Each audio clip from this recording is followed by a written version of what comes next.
Welcome friends, welcome to ICS અને આઈસીએસના digital platform પર હું નીલકંઠ મિયાણી આપનું હાર્દિક સ્વાગત કરું છું.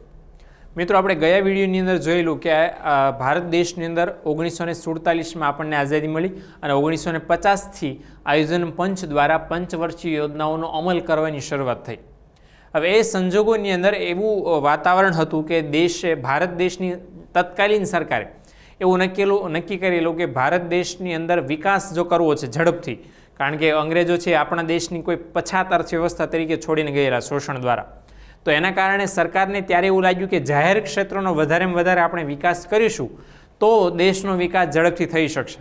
અને એને ધ્યાનમાં રાખીને સરકારે સૌથી વધારે મહત્ત્વ ખાનગી ક્ષેત્ર કરતાં પણ સૌથી વધારે મહત્ત્વ જાહેર ક્ષેત્રના મોટા ઉદ્યોગોનો વિકાસ કરવા પર આપ્યું. અને એના લીધે પરિણામ સરકારની આશા અને ઈચ્છાઓ અપેક્ષાઓ પણ એવી જ હતી કે જાહેર ક્ષેત્ર છે દેશનો વિકાસમાં સૌથી વધારે ફાળો આપશે, નફો રળીને આપશે. અને એને ધ્યાનમાં રાખીને સરકારે ઘણા બધા ઉદ્યોગોની સ્થાપના કરી, પરંતુ પરિસ્થિતિ બિલકુલ એનાથી ઉલટી થઈ. બરાબર, જાહેર ક્ષેત્રની ઘણી બધી બિનકાર્યક્ષમતાઓ ઊભી થઈ. ઉત્પાદન જેટલું વધવું જોઈતું હતું એટલું વધ્યું નહીં. ઉપરાંત સરકારના માથે દેવું વધ્યું. ઘણા બધા ઉદ્યોગો છે સતત ખોટ કરતા એકમોની શ્રેણીમાં મુકાયા કે જેનું ઉત્પાદનમાં એક પણ વખત નફા સ્વરૂપે ફાળો ન હોય એવા પણ ઉત્પાદનના એકમો યોજાણા. જેટલી પણ પંચવર્ષીય યોજનાઓ સરકારે રજૂ કરી એ ખરાબ વહીવટના કારણે છે સંપૂર્ણ છે શક્ય બની નહીં. એનો સંપૂર્ણ જે લક્ષ્યાંક હતો એને પાર પાડી શકાયો નહીં. એટલે એવી ઘણી બધી મર્યાદાઓના કારણે કોમન પ્રશ્ન એ ઉદ્ભવ્યો કે આયોજનના આધારે ઉત્પાદનમાં જેટલો વધારો થઈ જવો જોઈતો હતો એટલો વધારો થયો નહીં. એની સામે દર વર્ષે વસ્તીનું પ્રમાણ સતત અને સતત વધતું હતું. એટલે જે પ્રમાણે જે ઝડપથી વસ્તી વધતી જતી હતી, હવે સિમ્પલ વાત છે કે દરેક દેશની અંદર જો વસ્તી છે વધતી જાય તો એને રોજગારી માટે રોજગારના ક્ષેત્રો પણ જોઈએ, એને ખોરાક માટે અનાજ પણ જોઈએ, એની ઘણી બધી જરૂરિયાતો છે, પ્રાથમિક જરૂરિયાતો એને જોઈએ જ.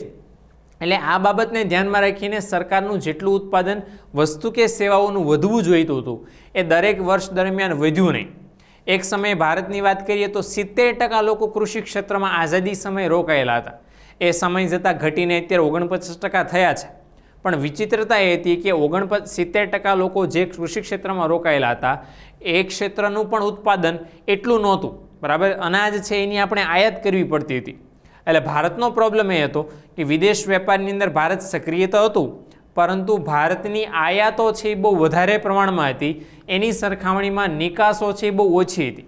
એટલે પરિણામ શું આવતું કે આપણે છે વિદેશી ઊંડિયામણનો બહુ મોટો જથ્થો આયાતો કરવા માટે વાપરી નાખવો પડતો. હવે સિમ્પલ વાત છે કે નિકાસો ઓછી થતી એટલે નિકાસની કમાણી ઓછી હોય. હવે નિકાસની કમાણી ઓછી, આયાતનો ખર્ચ વધારે, એ પૂર્તિ કરવા માટે ભારતે છે દેવું કરવું પડતું અને એના માટે લોન લેવી પડતી હતી વિશ્વની ઘણી બધી સંસ્થાઓ પાસેથી. એટલે રશિયા છે, અમેરિકા છે, વર્લ્ડ બેંક છે, બરાબર, યુનો છે, આ બધા પાસેથી અલગ અલગ નાણાકીય સહાય ભારત દેશે જે તે સમયે લીધેલી અને છે દેવું ઊભું કરેલું.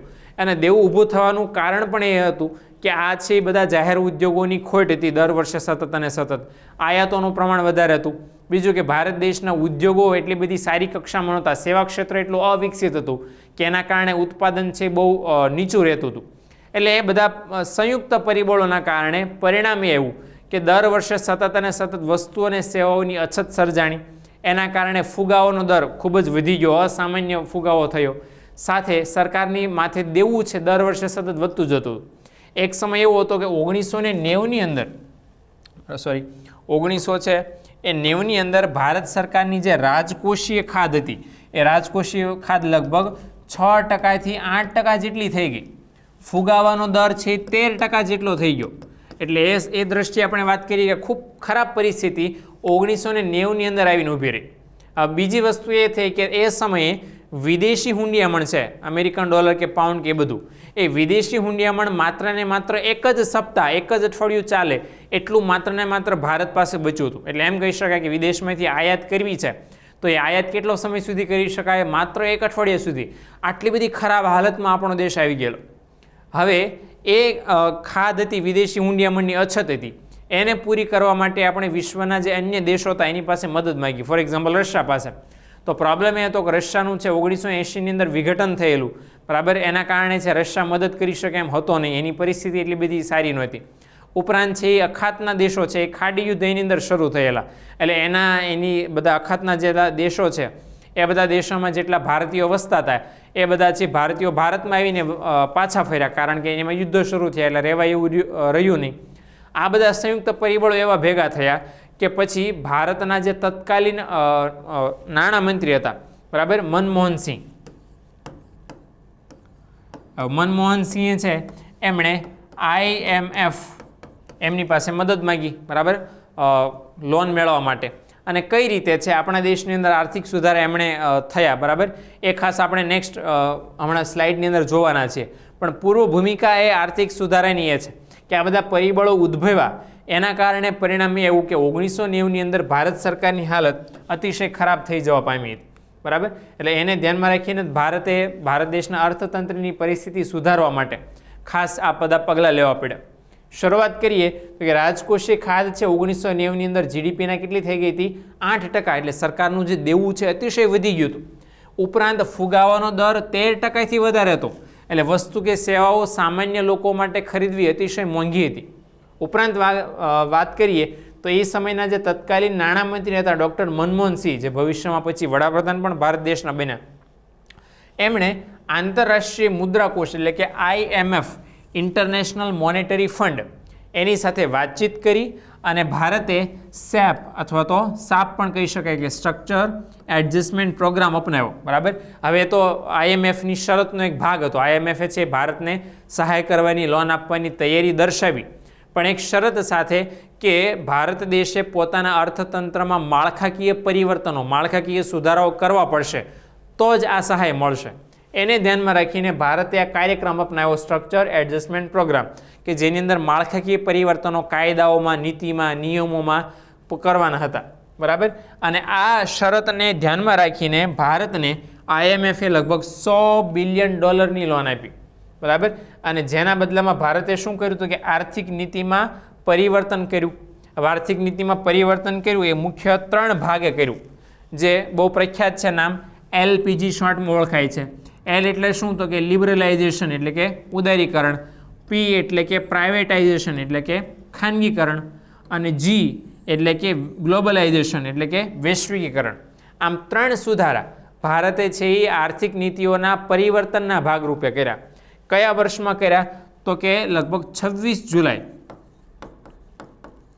1991ના રોજ ભારતનું જે અંદાજપત્ર રજૂ થયું એની અંદર આખો પ્લાન રજૂ થયો.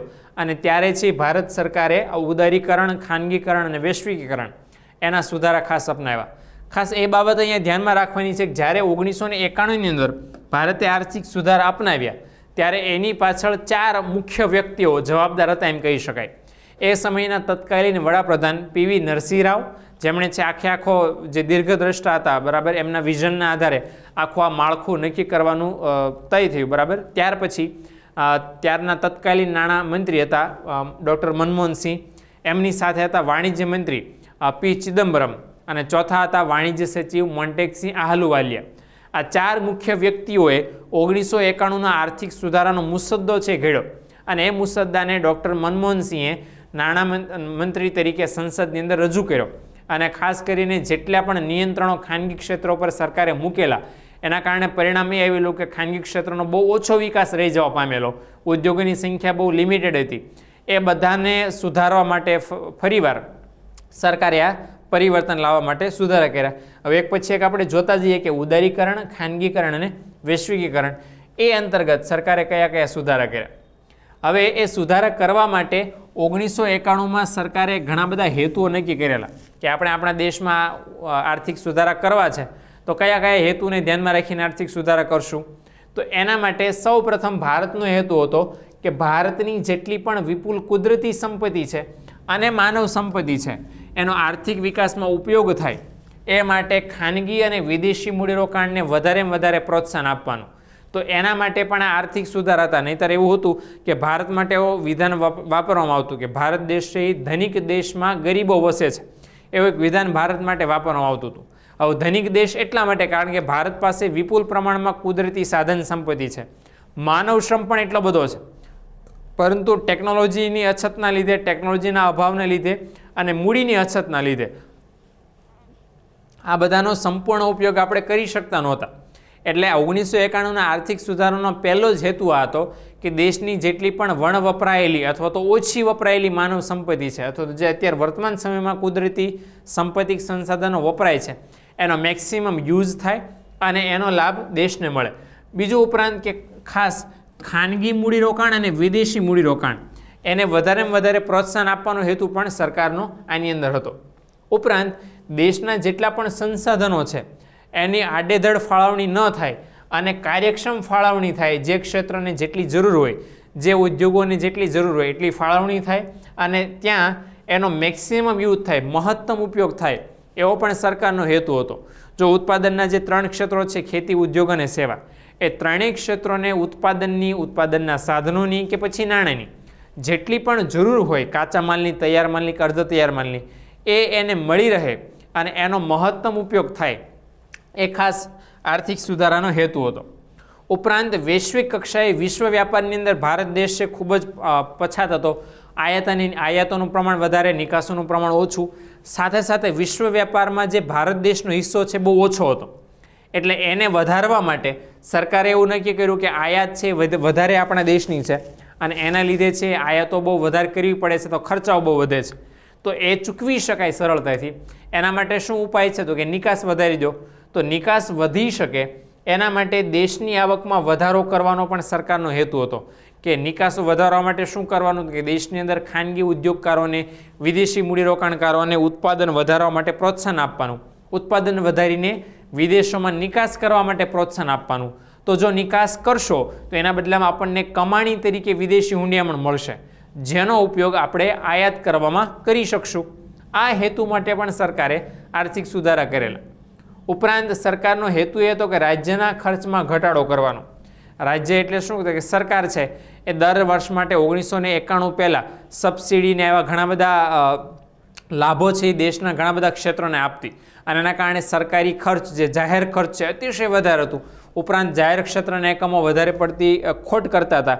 એના લીધે પણ સરકારને એ ખોટ છે એ સરકારના ભાગે આવતી. ઉપરાંત કીધું એમ કે સબસિડી છે એ પણ બધા ક્ષેત્રોની અંદર સરકાર આપતી હતી. એટલે આ બધાની અંદર ઘટાડો કરવા માટે પણ સરકારનો હેતુ હતો કે સરકાર 1991ના આર્થિક સુધારા કરશે એની અંદર સબસિડીને બધું ઘટાડી દેશે. ઉપરાંત જેટલા પણ જાહેર ક્ષેત્રના એકમો એવા છે કે જે સતત ખોટ કરે છે એને સરકારે શું કરવાનું? તો કે ખાનગી એકમોમાં ફેરવી દે, ખાનગી એકમોને વેચી દે. હવે જાહેર ક્ષેત્રના એકમો ખાનગી એકમોને વેચી દે અને બદલામાં જે નાણાં મળે એ નાણાંનો ઉપયોગ પ્રજા કલ્યાણની સવલતો માટે ખર્ચવાના, રસ્તાઓ, સંદેશાવ્યવહાર, વાહન વ્યવહાર, વીમો, બેન્કિંગ, આરોગ્ય, શિક્ષણ, આ બધી જે પ્રાથમિક સુવિધાઓ છે એના વિકાસ પાછળ ખર્ચવાનો પણ સરકારનો આ એક હેતુ હતો. એટલે ટૂંકમાં એમ કહી શકાય કે આ બધા જે સરકારના હેતુઓ છે એના માટે સરકારે આર્થિક સુધારા કરેલા. ઉપરાંત સરકારે દેશના આર્થિક ક્ષેત્રે સ્પર્ધાત્મકતા વધારવા માટે અને લાંબા ગાળે દેશનો આર્થિક વિકાસ સાતત્યપૂર્ણ રીતે વધારવા માટે આર્થિક સુધારા કરેલા. જો અહીંયા ભારત દેશની અંદર 1991 પહેલાં ઉદ્યોગોની સંખ્યા ઓછી હતી. બીજું કે વિશ્વ વ્યાપાર ઓછો હતો અને બીજું કે વિશ્વની જે બહારની ભારત દેશની કંપનીઓ હતી એને ભારતમાં આવવાની છૂટ નહોતી. ત્યાર સુધી 1990 સુધી એવું હતું કે દેશના ઉદ્યોગોને રક્ષણ આપવાની સરકારની નીતિ હતી, ઘરેલું ઉદ્યોગોને રક્ષણ આપવાની નીતિ હતી. એટલે વિદેશી કંપનીઓ માટે ભારતમાં જો મૂડીરોકાણ કરવું હોય અતિશય મુશ્કેલ હતું અને એના લીધે ભારતીય ઉદ્યોગોને એટલી બધી કોમ્પિટિશન નહોતી, હરીફાઈ નહોતી. એના લીધે પરિણામ એ આવતું કે વસ્તુઓમાં વૈવિધ્ય નહોતું મળતું. બીજું કે વસ્તુઓ છે ખૂબ ઊંચા ભાવે, ઊંચી કિંમતે લોકોએ ખરીદવી પડતી. ટેકનોલોજીનો અભાવ હતો કારણ કે જો વિદેશી કંપનીઓ ભારતમાં આવે અને મૂડીરોકાણ કરે તો ઉત્પાદનમાં વિવિધતા આવે, કંઈક નવું સંશોધન થાય, સાથે નવી ટેકનોલોજી ભારત દેશને મળે. પણ એવું 1990 સુધી હતું નહીં અને એને લીધે છે સ્પર્ધાત્મકતા ઓછી હતી. તો સરકારનો હેતુ એ હતો કે દેશમાં છે આર્થિક ક્ષેત્રે વધારે ને વધારે સ્પર્ધા થાય, કોમ્પિટિશન થાય તો ફાયદો છેવટે કોને થશે? તો કે દેશને જ થશે. ઉત્પાદન એ સ્પર્ધાને લીધે, કોમ્પિટિશનને લીધે વધવા પામશે. સાથે હરીફાઈના લીધે ગુણવત્તા પણ સુધરશે અને વસ્તુઓ છે ઓછા ખર્ચે પ્રાપ્ત થતા થશે. એટલે આ રીતે છે સ્પર્ધાત્મકતા વધારવાનો સરકારનો હેતુ હતો. સાથે સાથે લાંબા ગાળે દેશનો આર્થિક વિકાસનો દર અને દેશનો આર્થિક વૃદ્ધિનો દર એ સતત અને સતત વધતો જાય, એ પણ સરકારનો એક હેતુ હતો. આ બધા જ હેતુઓ પાર પાડવા માટે આપણે કીધું એમ કે સરકારે આ 3 સુધારા કરેલા: ઉદારીકરણ, ખાનગીકરણ અને વૈશ્વિકીકરણ. બરાબર. હવે એમાંનો સૌથી પહેલો સુધારો છે અને એ છે લિબરલાઇઝેશન એટલે કે ઉદારીકરણ. ઉદારીકરણ હકીકતમાં છે શું?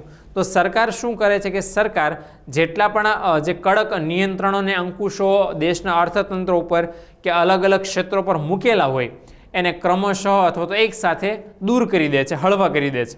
અને આ કરવાની આખી જે પ્રોસેસ છે એ ઉદારીકરણ તરીકે ઓળખાય છે.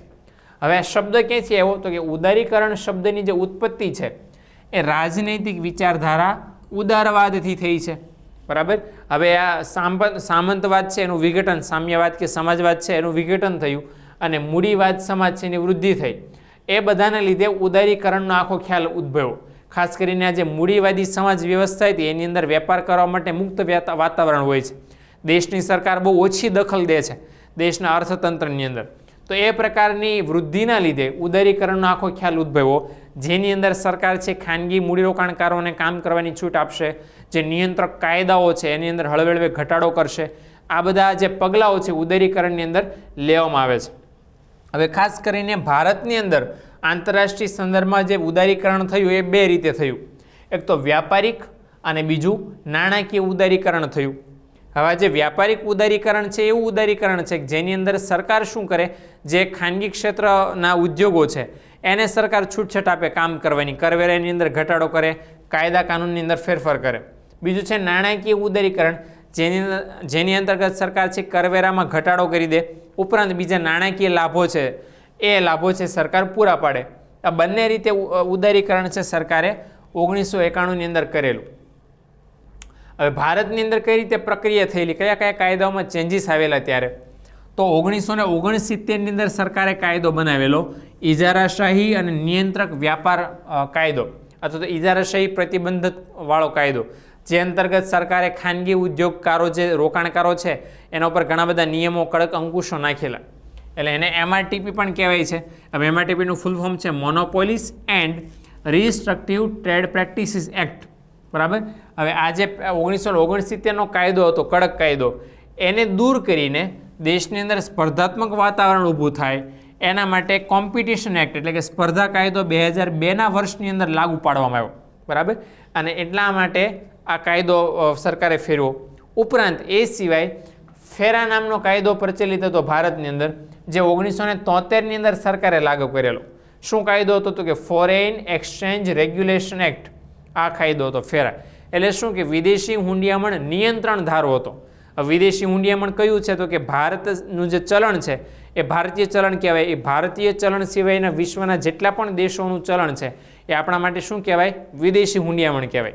હવે એની કિંમત ભારત દેશમાં છે કેટલી રહેશે એના આધારે અહીંયા નક્કી કરવાનું કામ ભારત દેશની સરકાર દ્વારા થતું હતું. હવે ત્યારે શું થતું કે ભારત દેશની સરકાર દર વર્ષે અથવા દરરોજ અથવા તો ચોક્કસ સમયાંતરે નક્કી કરતી કે રૂપિયાનું છે એ ડોલરની સરખામણીમાં કેટલું મૂલ્ય. આવાથી સરકારી નીતિ દ્વારા, સરકારી પોલિસી દ્વારા નક્કી થતું અને એ નક્કી કરવાનું કામ આ કાયદા દ્વારા પાર પાડવામાં આવતું હતું, ફેરા નામના કાયદા દ્વારા, જે હવે સરકારે ફેરવીને ફેમા નામનો કાયદો લાવ્યા છે. એટલે ફોરેન એક્સચેન્જ મેનેજમેન્ટ એક્ટ 1999ની અંદર સરકારે લાગુ કરી દીધો. આ અંતર્ગત સરકારે શું સુધારા કર્યા? તો જે વિદેશી હુંડિયામણની કિંમત સરકાર દ્વારા મેન્યુઅલી નક્કી થતી, હવે આ કાયદાને લીધે એટલે કે ફોરેન એક્સચેન્જ મેનેજમેન્ટ એક્ટના લીધે, વિદેશી હુંડિયામણ સંચાલન ધારાના લીધે હવે એ સ્વતંત્ર રીતે નક્કી થાય છે. તો બજારની અંદર વિદેશી હુંડિયામણની માંગ કેટલી છે અને વિદેશી હુંડિયામણનો પુરવઠો કેટલો ઉપલબ્ધ છે, બરાબર, એના આધારે છે વિદેશી હુંડિયામણની કિંમત નક્કી થાય છે. આપણે રોજે રોજ સમાચાર પત્રમાં વાંચતા હોઈએ કે અમેરિકન ડોલરની કિંમત છે આજે 70 રૂપિયા થઈ, આવતીકાલે 71 રૂપિયા થઈ. આ રોજે રોજ જે ચેન્જીસ થાય છે એટલા માટે થાય છે કારણ કે આ ફેમા નામનો કાયદો વર્તમાનમાં લાગુ છે અને એના કાયદાને ધ્યાનમાં રાખીને માંગ અને પુરવઠાના આધારે આ રીતે છે વિદેશી હુંડિયામણની કિંમત નક્કી થાય છે અને રોજે રોજ એમાં સતત અને સતત પરિવર્તન આવે છે. ઓકે, ત્યાર પછીનો મુદ્દો ખાસ અગત્યનો છે કે ઉદારીકરણ થયું ભારતની અંદર, એના કારણે ભારતની જે અર્થવ્યવસ્થા હતી એના ઉપર શું પ્રભાવ પડ્યો. હવે પ્રભાવની વાત કરીએ તો હકારાત્મક પ્રભાવ શું પડ્યો, પોઝિટિવ ચેન્જીસ શું આવ્યા? સૌથી પહેલો ચેન્જ એ આવ્યો કે ભારતની નિકાસો વધી ગઈ. જો ભારતની સરકારે ઉદારીકરણ અંતર્ગત બધા કાયદાઓ દૂર કર્યા, ઉદ્યોગોને કામ કરવાની છૂટ આપી, બધા જે કાયદાઓ મુક્ત કર્યા, એના લીધે ઉદ્યોગોની સંખ્યા વધી. હવે સિમ્પલ વાત છે કે ઉદ્યોગોની સંખ્યા વધી, ઉદ્યોગોને મુક્ત વાતાવરણ મળ્યું વેપાર કરવા માટે, એના લીધે એમનું ઉત્પાદન વધ્યું, અને ઉત્પાદન વધ્યું એના કારણે ભારતની જે નિકાસો છે એની અંદર વધારો થયો. નિકાસમાં વધારો થયો એટલે આપણું હુંડિયામણ પણ વધી જવા પામ્યું. ઉપરાંત ભારતની જે માથાદીઠ આવક અને રાષ્ટ્રીય આવક બંનેમાં પણ ખૂબ મહત્વપૂર્ણ વધારો થયો. એટલે આ રીતે જોવા જઈએ તો ભારતમાં બહુ પોઝિટિવ ચેન્જીસ આવ્યા ઉદારીકરણ કરવાના લીધે. એટલે નિકાસોનું ઉત્પાદન પણ વધી ગયું, સાથે સાથે માથાદીઠ આવક અને રાષ્ટ્રીય આવકમાં પણ વધારો થવા પામ્યો. ઉપરાંત ભારતીય અર્થવ્યવસ્થા છે એની અંદર પણ માળખાકીય પરિવર્તન જોવા મળ્યું. કયા કયા ક્ષેત્રોમાં? તો કે ખેતી ક્ષેત્ર, ઉદ્યોગ ક્ષેત્ર અને સેવા ક્ષેત્ર. આ ત્રણેયની અંદર ખૂબ જ સારા પરિવર્તનો આપણને ઉદારીકરણના લીધે જોવા મળે. હવે નકારાત્મક પ્રભાવ કયો થયો? તો કે ઉદારીકરણના કારણે ભારતની નિકાસની તુલનામાં આયાતમાં બહુ વધારો થયો. જો નિકાસમાં વધારો થયો છે સારી બાબત છે, પણ એની સાથે સાથે આયાતમાં પણ વધારો જોવા મળ્યો છે. એટલે ભારતમાં એમ કહી શકાય કે નિકાસો પણ વધી છે, આયાતો પણ વધી છે, પરંતુ નિકાસોની સરખામણીમાં આયાતોનું પ્રમાણ અતિશય વધી જવા પામ્યું છે. એટલે આ રીતે કહી શકીએ કે આયાતોનું પ્રમાણ હજી પણ નિકાસ કરતાં વધારે છે, એક નેગેટિવ ઇમ્પેક્ટ છે. ઉપરાંત વિદેશી સંસ્થાગત રોકાણમાં ઉતાર ચઢાવના કારણે ભારતના નાણાં બજારમાં ઘણા બધા ઉતાર ચઢાવ જોવા મળે છે. હવે જો અહીંયા ઉદારીકરણ કર્યું એના કારણે વિદેશી મૂડીરોકાણકારોને ભારતમાં આવવાની છૂટ મળી, પરંતુ આ જે વિદેશી સંસ્થાગત રોકાણ છે જેના માટે શબ્દ વપરાય છે FII, એટલે ફોરેન ઇન્સ્ટિટ્યુશનલ ઇન્વેસ્ટમેન્ટ. બીજું પણ એક વિદેશી મૂડીરોકાણ છે જેના માટે શબ્દ વાપરવામાં આવે છે FDI, જેનાથી આપણે બધા પ્રચલિત છીએ, પ્રત્યક્ષ વિદેશી મૂડીરોકાણ. પણ અત્યારે તો આપણે વાત કરવી છે FIIની.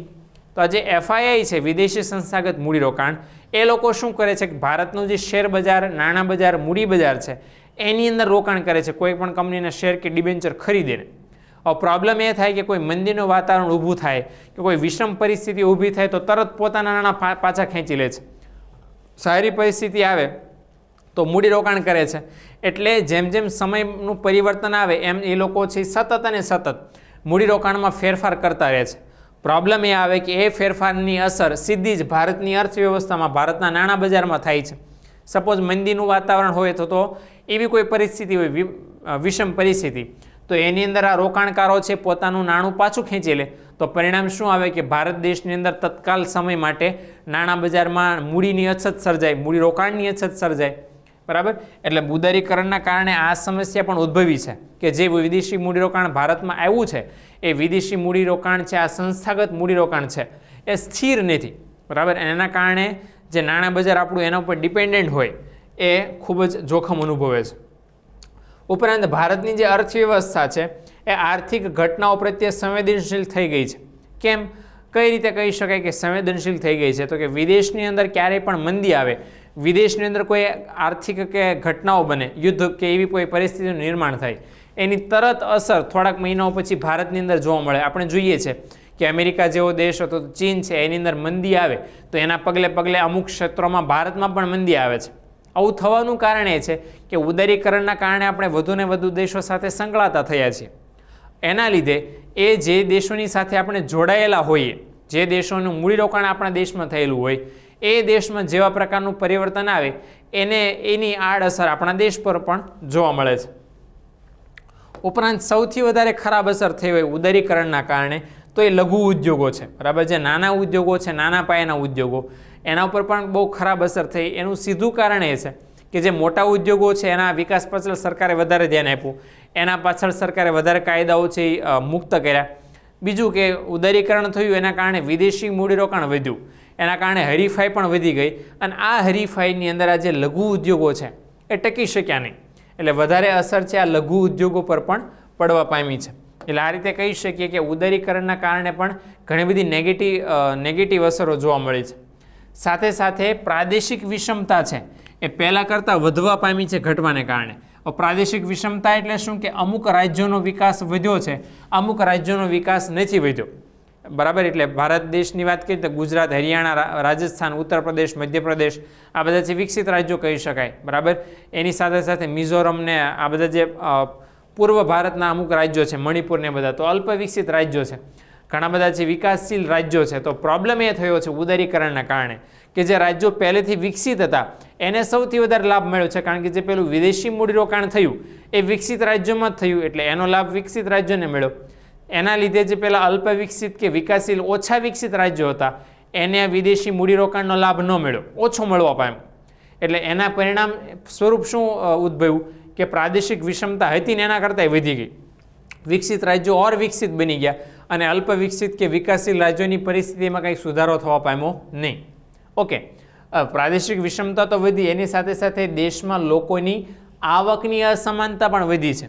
ખાસ કરીને જે ક્ષેત્રો ઉદ્યોગ સાથે જોડાયેલા હતા એમની આવકો વધવા પામી, બાકીના ક્ષેત્રોની અંદર એટલો બધો વિકાસ ન થયો, તો એના કારણે આવકો ઓછી રહી. એટલે વધારે આવક ધરાવનારા લોકો અને ઓછી આવક ધરાવનારા લોકો બંને વચ્ચેનું અંતર ખાસું વધી જવા પામ્યું. એટલે ઇન શોર્ટ આવકની અસમાનતા છે એમાં પણ સતત અને સતત વધારો થયો છે ઉદારીકરણના કારણે. ઉપરાંત ભારતની જે ખાદ્ય સુરક્ષા છે એના લક્ષ્યને પણ પૂરો કરવાનો લક્ષ્યાંક પડકાર ઊભો થયો છે. એટલા માટે કારણ કે આપણે જીવન જરૂરિયાતની જે વસ્તુઓ છે એની સામે છે મોટશોખની વસ્તુઓ અને અન્ય ઔદ્યોગિક વસ્તુનું ઉત્પાદન સતત અને સતત વધાર્યું છે. પરિણામ એ એવું છે કે જે ખાદ્ય સુરક્ષાનો ગોલ લક્ષ્ય સરકારે નક્કી કરેલો એને પહોંચી શકાશે કે નહીં એ પણ એક મોટો પ્રશ્ન છે. ઉપરાંત સાથે સાથે ઉદારીકરણના સમયમાં સેવા ક્ષેત્ર, ઉદ્યોગ ક્ષેત્ર ઉપર સરકારે વધારે ધ્યાન આપ્યું છે અને એના લીધે કૃષિ ક્ષેત્ર પાછળ જે સરકારે ઓછા કાયદાઓ, ઓછું ધ્યાન રોકાણ કરવા પાછળ પૂરું પાડ્યું છે. પરિણામ એવું છે કે 1991ના જે આર્થિક સુધારા થયા એનો લાભ સૌથી વધારે સેવા ક્ષેત્ર અને ઔદ્યોગિક ક્ષેત્રને મળ્યો છે, કારણ કે સૌથી વધારે મૂડીરોકાણ આ બંને ક્ષેત્રોમાં થયું છે. એના લીધે જે કૃષિ ક્ષેત્ર છે એની અંદર ઓછું મૂડીરોકાણ થયું છે અને એ ઓછા મૂડીરોકાણને કારણે કૃષિ ક્ષેત્રની ઉત્પાદકતા હેક્ટર દીઠ અને શ્રમિક દીઠ જેટલી વધવી જોઈતી હતી એટલી વધી નહીં. હા, એ કહી શકાય કે 1965ની અંદર હરિયાળી ક્રાંતિ થયેલી અને કૃષિ ક્ષેત્રે ક્રાંતિકારી સુધારાઓ થયેલા. એ પછી બીજ ક્રાંતિ છે, રાસાયણિક ખાતરની છે અને સરકારે ઘણા બધા નામો આપેલા, હરિત ક્રાંતિને, શ્વેત ક્રાંતિને, એ બધા. તો એ અંતર્ગત સરકારે કૃષિ ક્ષેત્રમાં સુધારા કર્યા છે, એમાં ઘણા બધા પરિવર્તનો લાવ્યા છે. પરંતુ જેટલું મૂડીરોકાણ આ ઔદ્યોગિક ક્ષેત્ર કે સેવા ક્ષેત્ર પાછળ કરેલું એટલું છે ઉદારીકરણમાં કૃષિ ક્ષેત્ર પાછળ નથી થયું અને એના કારણે એનો વિકાસ એટલો ઓછો રહી જવા પામ્યો છે.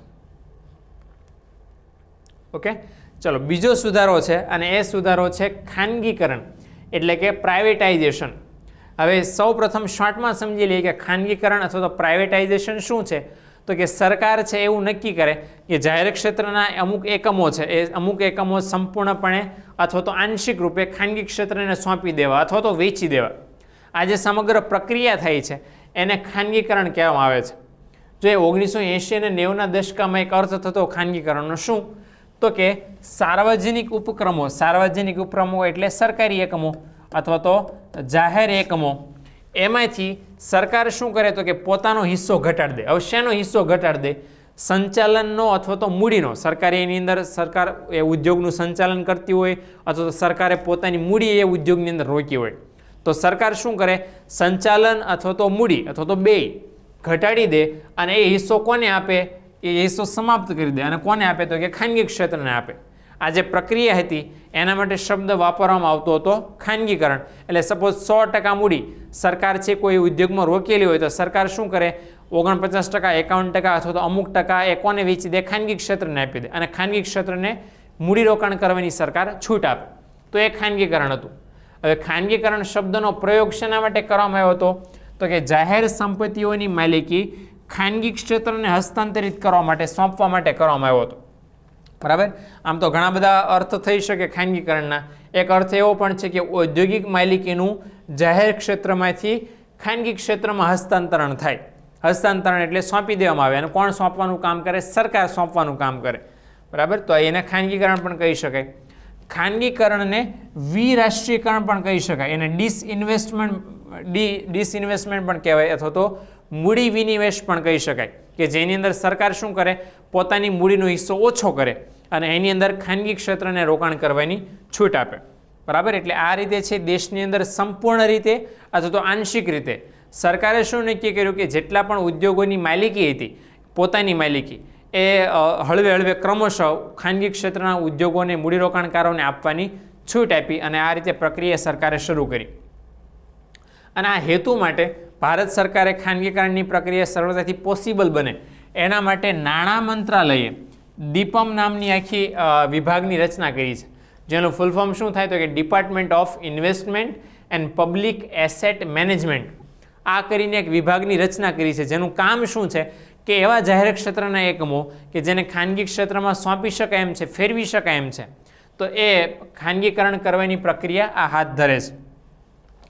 આઝાદી પછીના વર્ષોની વાત કરીએ તો ભારતમાં જાહેર ક્ષેત્રનું બહુ વિસ્તરણ થયું હતું. આપણે વાત કરીએ એમ કે 1951થી સરકારે જે પંચવર્ષીય યોજનાનો આખો કાર્યક્રમ ચલાવ્યો એની અંદર માત્ર ને માત્ર જાહેર ક્ષેત્રને જ વધારે ને વધારે વિકાસ કરવાની વાત સરકારે કરી, કારણ કે સરકારની અપેક્ષાઓ એવી હતી કે જાહેર ક્ષેત્ર છે એ વિકાસ કરીને આપશે, પરંતુ એવું થયું નહીં. એટલે એ રીતે જોવા જઈએ તો જાહેર ક્ષેત્રનું વિસ્તરણ સરકારે કર્યું હતું. અને 31 માર્ચ 1951માં સરકારે શું કરેલું કે રાજ્ય હસ્તક 5 ઉદ્યોગો સ્થાપ્યા હતા. પછી હળવે હળવે વિકાસ કરીને 1990 સુધીમાં કેટલા બધા થઈ ગયેલા તો કે 233 જેટલા થઈ ગયેલા. એ જ આપણને દર્શાવે છે કે સરકારે સતત અને સતત છે ઉદ્યોગો વધારવાનો પ્રયત્ન કરેલો. ને કેવા ઉદ્યોગો તો કે જાહેર ઉદ્યોગો. વળી પાછું સરકારે અમુક ઉદ્યોગો ઘટાડ્યા, એટલે 2010માં કેટલા થઈ ગયા તો કે 217. છેલ્લે 2015ની અંદર આ ઉદ્યોગો 300 થયા, બરાબર. અને આ બધા ઉદ્યોગોમાંથી વર્તમાન સમયમાં હવે એવું કામ છે કે સરકાર એવા ઉદ્યોગો છે એને છાંટે અલગ રાખે અને એવા ઉદ્યોગો જે સતત ખોટ કરે છે અથવા તો પરફોર્મન્સ ઓછું છે એમનું, એને ખાનગી ક્ષેત્રમાં સતત સરકાર ફેરવી દે છે. એટલે આ રીતે સરકારે અલગ અલગ સમયે જાહેર ઉદ્યોગોની જે સંખ્યા છે એમાં વધારો ઘટાડો કર્યો છે. હવે સરકાર જે ખાનગીકરણ કરે છે એ ખાનગીકરણ મુખ્યત્વે 3 રીતે કરે છે. એક તો માલિકી અંગે, બીજું સંચાલન અંગે અને ત્રીજું છે અમલીકરણ અંગે. એની અંદર આજે આ 2 રીત છે સૌથી વધારે ભારત દેશ દ્વારા વાપરવામાં આવી છે ખાનગીકરણ કરવા માટે. હવે માલિકીની અંદર કેવું થાય, સરકાર શું કરે કે સરકાર છે એ ખાનગી ક્ષેત્રની માલિકી છે એ ખાનગી ક્ષેત્રને સોંપી દે, જાહેર ક્ષેત્રની માલિકી ખાનગી ક્ષેત્રને સોંપી દે અને સોંપવા માટે વિમૂડીકરણ કરે. એક શબ્દ છે વિમૂડીકરણ કરે માલિકી સોંપવા માટે. વિમૂડી અંતર્ગત શું કરવામાં આવે, સરકાર પોતાની મૂડીનો અમુક હિસ્સો ખાનગી ક્ષેત્રને સોંપી દે. હવે આવું વિમૂડીકરણ 2 રીતનું થાય, એક તો મોટા પાયા પરનું અને બીજું થાય નાના પાયા પરનું. મોટા પાયા પરના વિમૂડીકરણમાં શું થાય કે સરકાર જાહેર ક્ષેત્રના 51% કે તેથી વધુ શેર કોને સોંપી દે તો કે ખાનગી ક્ષેત્રને સોંપી દે, ખાનગી ક્ષેત્રને આપી દે. હવે સિમ્પલ વાત છે કે જે ક્ષેત્રની પાસે કોઈ ઉદ્યોગના 51% કે એના કરતાં વધારે શેર હોય ને એનો માલિક કહેવાય. એટલે સરકાર શું કરે, જાહેર ક્ષેત્રના 51% કે એના કરતાં વધારે શેર ખાનગી ક્ષેત્રને સોંપી દે તો એને શું કહેવાય, મોટા પાયા પરનું વિમૂડીકરણ કહેવાય. હવે નાના પાયા પરનું વિમૂડીકરણ કોને કહેવાય, સરકાર 50% કરતાં ઓછા શેર ખાનગી ક્ષેત્રને સોંપી દે, જેમાં માલિકી કોની રહે, સરકારની જ રહે, પરંતુ સરકારે શેર મૂડી આપી દીધી 50% કરતાં ઓછી, તો એને કેવું કહેવાય, નાના પાયા પરનું વિમૂડીકરણ કહેવાય. એમ સરકાર આ રીતે 2 રીતે વિમૂડીકરણ કરીને માલિકીની ફેરબદલી જાહેરમાંથી ખાનગીમાં પરિવર્તન કરી શકે. આવું વિમૂડીકરણ છે 2 રીતે થાય પાછું. એક તો અંશતઃ થાય, અંશતઃ થાય અને સંપૂર્ણ થાય. સંપૂર્ણ મૂડીકરણની અંદર વિમૂડીકરણમાં શું થાય, સરકાર 100% શેર બધી માલિકી કોને આપી દે, ખાનગી ક્ષેત્રને. અને અંશતઃ એટલે એવું કે અમુક શેર આપે અને અમુક શેર આપે નહીં. એટલે આ રીતે સરકાર માલિકી અંગે ખાનગીકરણ કરે છે. હવે બીજું છે સંચાલન અંગેની પદ્ધતિ. તો સંચાલન અંગે સરકાર શું કરે છે કે મૂડી ભલે પોતાની પાસે રાખે, પરંતુ એ ખાનગી ક્ષેત્રનો વહીવટ કરવાની, સંચાલન કરવાની જે સત્તા છે કોને આપી દે છે, ખાનગી ક્ષેત્રને આપી દે છે. અને ખાનગી ક્ષેત્ર છે સરકાર વતી એ જે તે ક્ષેત્રને જે સોંપવામાં આવ્યું હોય, જે ઉદ્યોગ સોંપવામાં આવ્યું હોય એનું સંચાલન કરવાનું, એની પ્રવૃત્તિઓ સંભાળવાનું, ઉત્પાદન કરવાનું, એ બધું કામ એ સંભાળે છે. તો એ સંચાલન અંગેની નીતિ થઈ, બરાબર. એટલે આ રીતે 3 પ્રકારની નીતિઓ દ્વારા સરકાર ખાનગીકરણની પદ્ધતિ અપનાવે છે. મિત્રો, આપણે જોઈ રહ્યા છીએ કે ખાનગીકરણ એટલે કે પ્રાઇવેટાઇઝેશન શા માટે ભારત સરકારે કર્યું 1991ની અંદર ઉદારીકરણની સાથે સાથે. ખાસ આપણે એ અત્યારે જોઈ લઈએ કે ખાનગીકરણ સરકારે શા માટે કર્યું, એના પાછળની દલીલો કઈ સરકારની હતી. આપણને ખ્યાલ છે કે 1951માં સરકારે જ્યારે આર્થિક આયોજન કર્યું ત્યારે જાહેર ક્ષેત્રને અને જાહેર ક્ષેત્રના એકમોને વધારે મહત્ત્વ અને વધારે મૂડીરોકાણ આપ્યું હતું અને એના લીધે છે જાહેર ક્ષેત્રના એકમોની સંખ્યા વધી, પરંતુ એમના વિકાસને લીધે જે દેશને ફાયદો થવો જોઈએ એ ન થયો. એટલે એક દલીલ મોટામાં મોટી એ પણ હતી કે આ જાહેર ક્ષેત્રના એકમોને જે જવાબદારી સરકારે સોંપેલી એ જવાબદારી પૂરી કરવામાં જાહેર ક્ષેત્રના એકમો છે એ નિષ્ફળ ગયેલા અને એટલા માટે ખાનગી ક્ષેત્રને આ કાર્ય પછીથી સોંપવામાં આવેલું. 1991માં ખાનગી ક્ષેત્રને તક આપવામાં આવેલી કે જે જાહેર ક્ષેત્રની અંદર એકમો ખોટ કરે છે અથવા તો ખૂબ ઓછો નફો કરે છે, વળતર આપતા નથી, એ ક્ષેત્રમાં જાહેર ક્ષેત્રના એકમોને ખાનગીમાં ફેરવી દો તો પછી આપણને વળતર મળવાનું શરૂ થાય, ઉત્પાદન અથવા તો નફો થવાનું શરૂ થાય. એટલે એ બધી દલીલોના ભાગરૂપે આ ખાનગીકરણ છે ખાસ તો કરવામાં આવ્યું. જોઈ લઈએ કે કયા કયા સંજોગોના આધારે કયા કયા હેતુઓ માટે સરકારે ખાનગીકરણ કર્યું. સૌપ્રથમ કે જાહેર ક્ષેત્ર છે એની કાર્યક્ષમતા અને કામગીરી છે એ સુધારવા માટે. આપણને બધાને ખ્યાલ છે કે જાહેર ક્ષેત્રની અંદર ભ્રષ્ટાચારને, લાંચ રૂશ્વતને, અમલદારશાહીને, બરાબર, તોમારશાહીને આ બધા પ્રોબ્લેમ્સ હતા 1951થી 1990 સુધી અને એના કારણે ઉત્પાદકતા છે ખૂબ જ ઓછી હતી, કામ કરવાની શક્તિ, કાર્યક્ષમતા છે ઉત્પાદકીય એકમોની બહુ ઓછી હતી અને આ બધાના લીધે છે વળતર પૂરેપૂરું નહોતું મળતું. સરકારનો પ્રયાસ એ હતો ખાનગીકરણ કરવા પાછળ કે જાહેર ક્ષેત્રના એકમોને જો ખાનગી ક્ષેત્રમાં ફેરવી દઈશું, બરાબર, રૂપાંતરિત કરી નાખશું તો ફાયદો એ થશે સરકારને, દેશને, ઉદ્યોગોને કે વધારે કાર્યક્ષમતા સુધરશે, કામગીરી છે વધારે ને વધારે આપણને મળશે. એ હેતુસર સરકારે ખાનગીકરણ કર્યું. બીજો ફાયદો એ થયો કે ઉત્તરદાયિત્વ છે નક્કી કરવાનું સરળ બને. હવે જાહેર ક્ષેત્રના એકમોમાં છે ઘણી બધી વખત જે યોજના નક્કી થઈ હોય, જે આયોજન કે લક્ષ્ય પ્રાપ્તિ છે એ નક્કી થઈ હોય, એ લક્ષ્ય પ્રાપ્તિ ન થાય તો પછી છે જવાબદારી છે કોઈ એક વ્યક્તિ ઉપર છે મૂકવાનું અથવા તો સોંપવાનું છે નક્કી બનતું નહોતું અને એના કારણે છે કાર્યો છે ચોક્કસ સમય પૂર્ણ થઈ શકતા નહોતા. એટલા માટે છે આ ખાનગીકરણ એટલા માટે અગત્યનું છે કે એની અંદર છે કોઈ ચોક્કસ વ્યક્તિ કે ગ્રુપ, બરાબર, કે કોઈ ટીમ, એમાં ખાસ આપણે પસંદગી કરી શકીએ અને ઉત્તરદાયિત્વ નક્કી કરી શકીએ છીએ કે કોઈ ચોક્કસ ઉદ્યોગ કે એની અંદર રહેલી આ ટીમને કામ સોંપવામાં આવેલું અને એક ટીમ છે કામ માટે જવાબદાર છે, કોઈ કંપની છે કામ માટે જવાબદાર છે. એટલે અહીંયા ચોક્કસ રીતે આપણે ઉત્તરદાયિત્વ છે નક્કી કરી શકીએ છીએ, બરાબર, જવાબદારી નક્કી કરી શકીએ છીએ. ત્રીજું કે ખાનગી ક્ષેત્ર છે એની બજાર શિસ્ત છે સરસ હોય છે. ખાનગી ક્ષેત્ર છે એ ડિસિપ્લિનવાળું હોય છે કારણ કે એને સોંપવામાં આવેલા તમામ કાર્ય કરે છે. બીજું કે એ ઉત્પાદન કરવાની જે રીત છે એવી અપનાવે છે કે ઓછામાં ખર્ચે વધુમાં વધુ ઉત્પાદન થાય અને વધુમાં વધુ કિંમતે પોતાની વસ્તુ વેચાય અને વધુમાં વધુ નફો મળે અને એ કરવા માટે પોતાના ઉત્પાદનમાં નિયમિતતા જાળવે છે. કર્મચારીઓને યોગ્ય હોય એટલી જ પસંદગી કરે છે, સાધનોનો મહત્તમ અને કરકસરપૂર્વક ઉપયોગ કરે છે. એટલે ઇન શોર્ટ બજારની અંદર જે ડિસિપ્લિનની જરૂર હોય એ સિમ્પલ વાત છે કે જાહેર ક્ષેત્રની સરખામણીમાં ખાનગી ક્ષેત્રમાં વધારે હોય. બીજું કે જાહેર ક્ષેત્રમાં જેટલું મૂડીરોકાણ છે એટલું જ મૂડીરોકાણ જો ખાનગી ક્ષેત્રમાં કરવામાં આવે તો પણ છે આપણને વધારે વળતર પ્રાપ્ત થઈ શકે એમ છે. ચોથું છે કે પ્રોજેક્ટનું આયોજન અને સ્થળની પસંદગી. હવે અહીંયા પ્રોજેક્ટ એટલે કયું તો કે કોઈ પણ પ્રકારનું કામ જે કંપનીઓએ કે જાહેર ક્ષેત્રના એકમે પૂરું કરવાનું છે. ફોર એક્ઝામ્પલ રસ્તો બનાવવાનો છે. હવે આ રસ્તો બનાવવાનું કામ છે જાહેર ક્ષેત્રના કોઈ એકમને સોંપવામાં આવે અને ખાનગી ક્ષેત્રના કોઈ એકમને સોંપવામાં આવે તો એનામાં ફેર બંનેમાં એટલો હશે કે જાહેર ક્ષેત્રના એકમોમાં વધારે મૂડીરોકાણ થશે, કામમાં સ્વાભાવિક વિલંબ થશે. એની સરખામણીમાં ખાનગી ક્ષેત્રનો કોઈ એકમ હોય તો એ ઓછા ખર્ચે, કારણ કે ત્યાં સ્પર્ધા વધારે છે, ઘણી બધી કંપનીઓ છે એ કોમ્પિટિશનમાં ઉતરશે. જે કંપનીને આ રોડ બનાવવાનું કામ છે એ મળશે એ છે ઓછામાં ઓછા ખર્ચે સારામાં સારી ગુણવત્તાવાળું છે કામ કરીને આપશે. એટલે આ રીતે છે કોઈ પ્રોજેક્ટનું આયોજન અને એનો સમય એ ખૂબ ઓછા સમયની અંદર છે પૂરું થઈ શકે અને પસંદગી છે એ કરવામાં ખાનગી ક્ષેત્ર ખૂબ જ સાવચેત રહે છે કારણ કે જેની અંદર એને વધારે વળતર મળે છે, વધારે ફાયદો થઈ શકે એમ છે એવી જ જગ્યાએ એવી જ રીતે એ લોકો કામ કે પ્રોજેક્ટની પસંદગી કરે છે. પાંચમું છે પ્રોજેક્ટ સમયસર પૂરા થાય છે.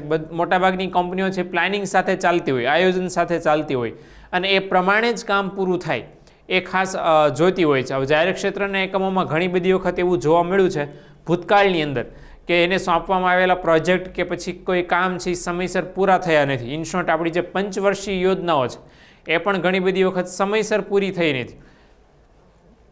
તો એ જે બિનકાર્યક્ષમતા છે, વિલંબપણું છે, જાહેર ક્ષેત્રમાં એકમો વધારે જોવા મળતું હતું હવે આ જે બધામાં વિલંબ થાય એના પરિણામ સ્વરૂપ શું આવે તો કે ઉત્પાદનનો ખર્ચ વધી જાય.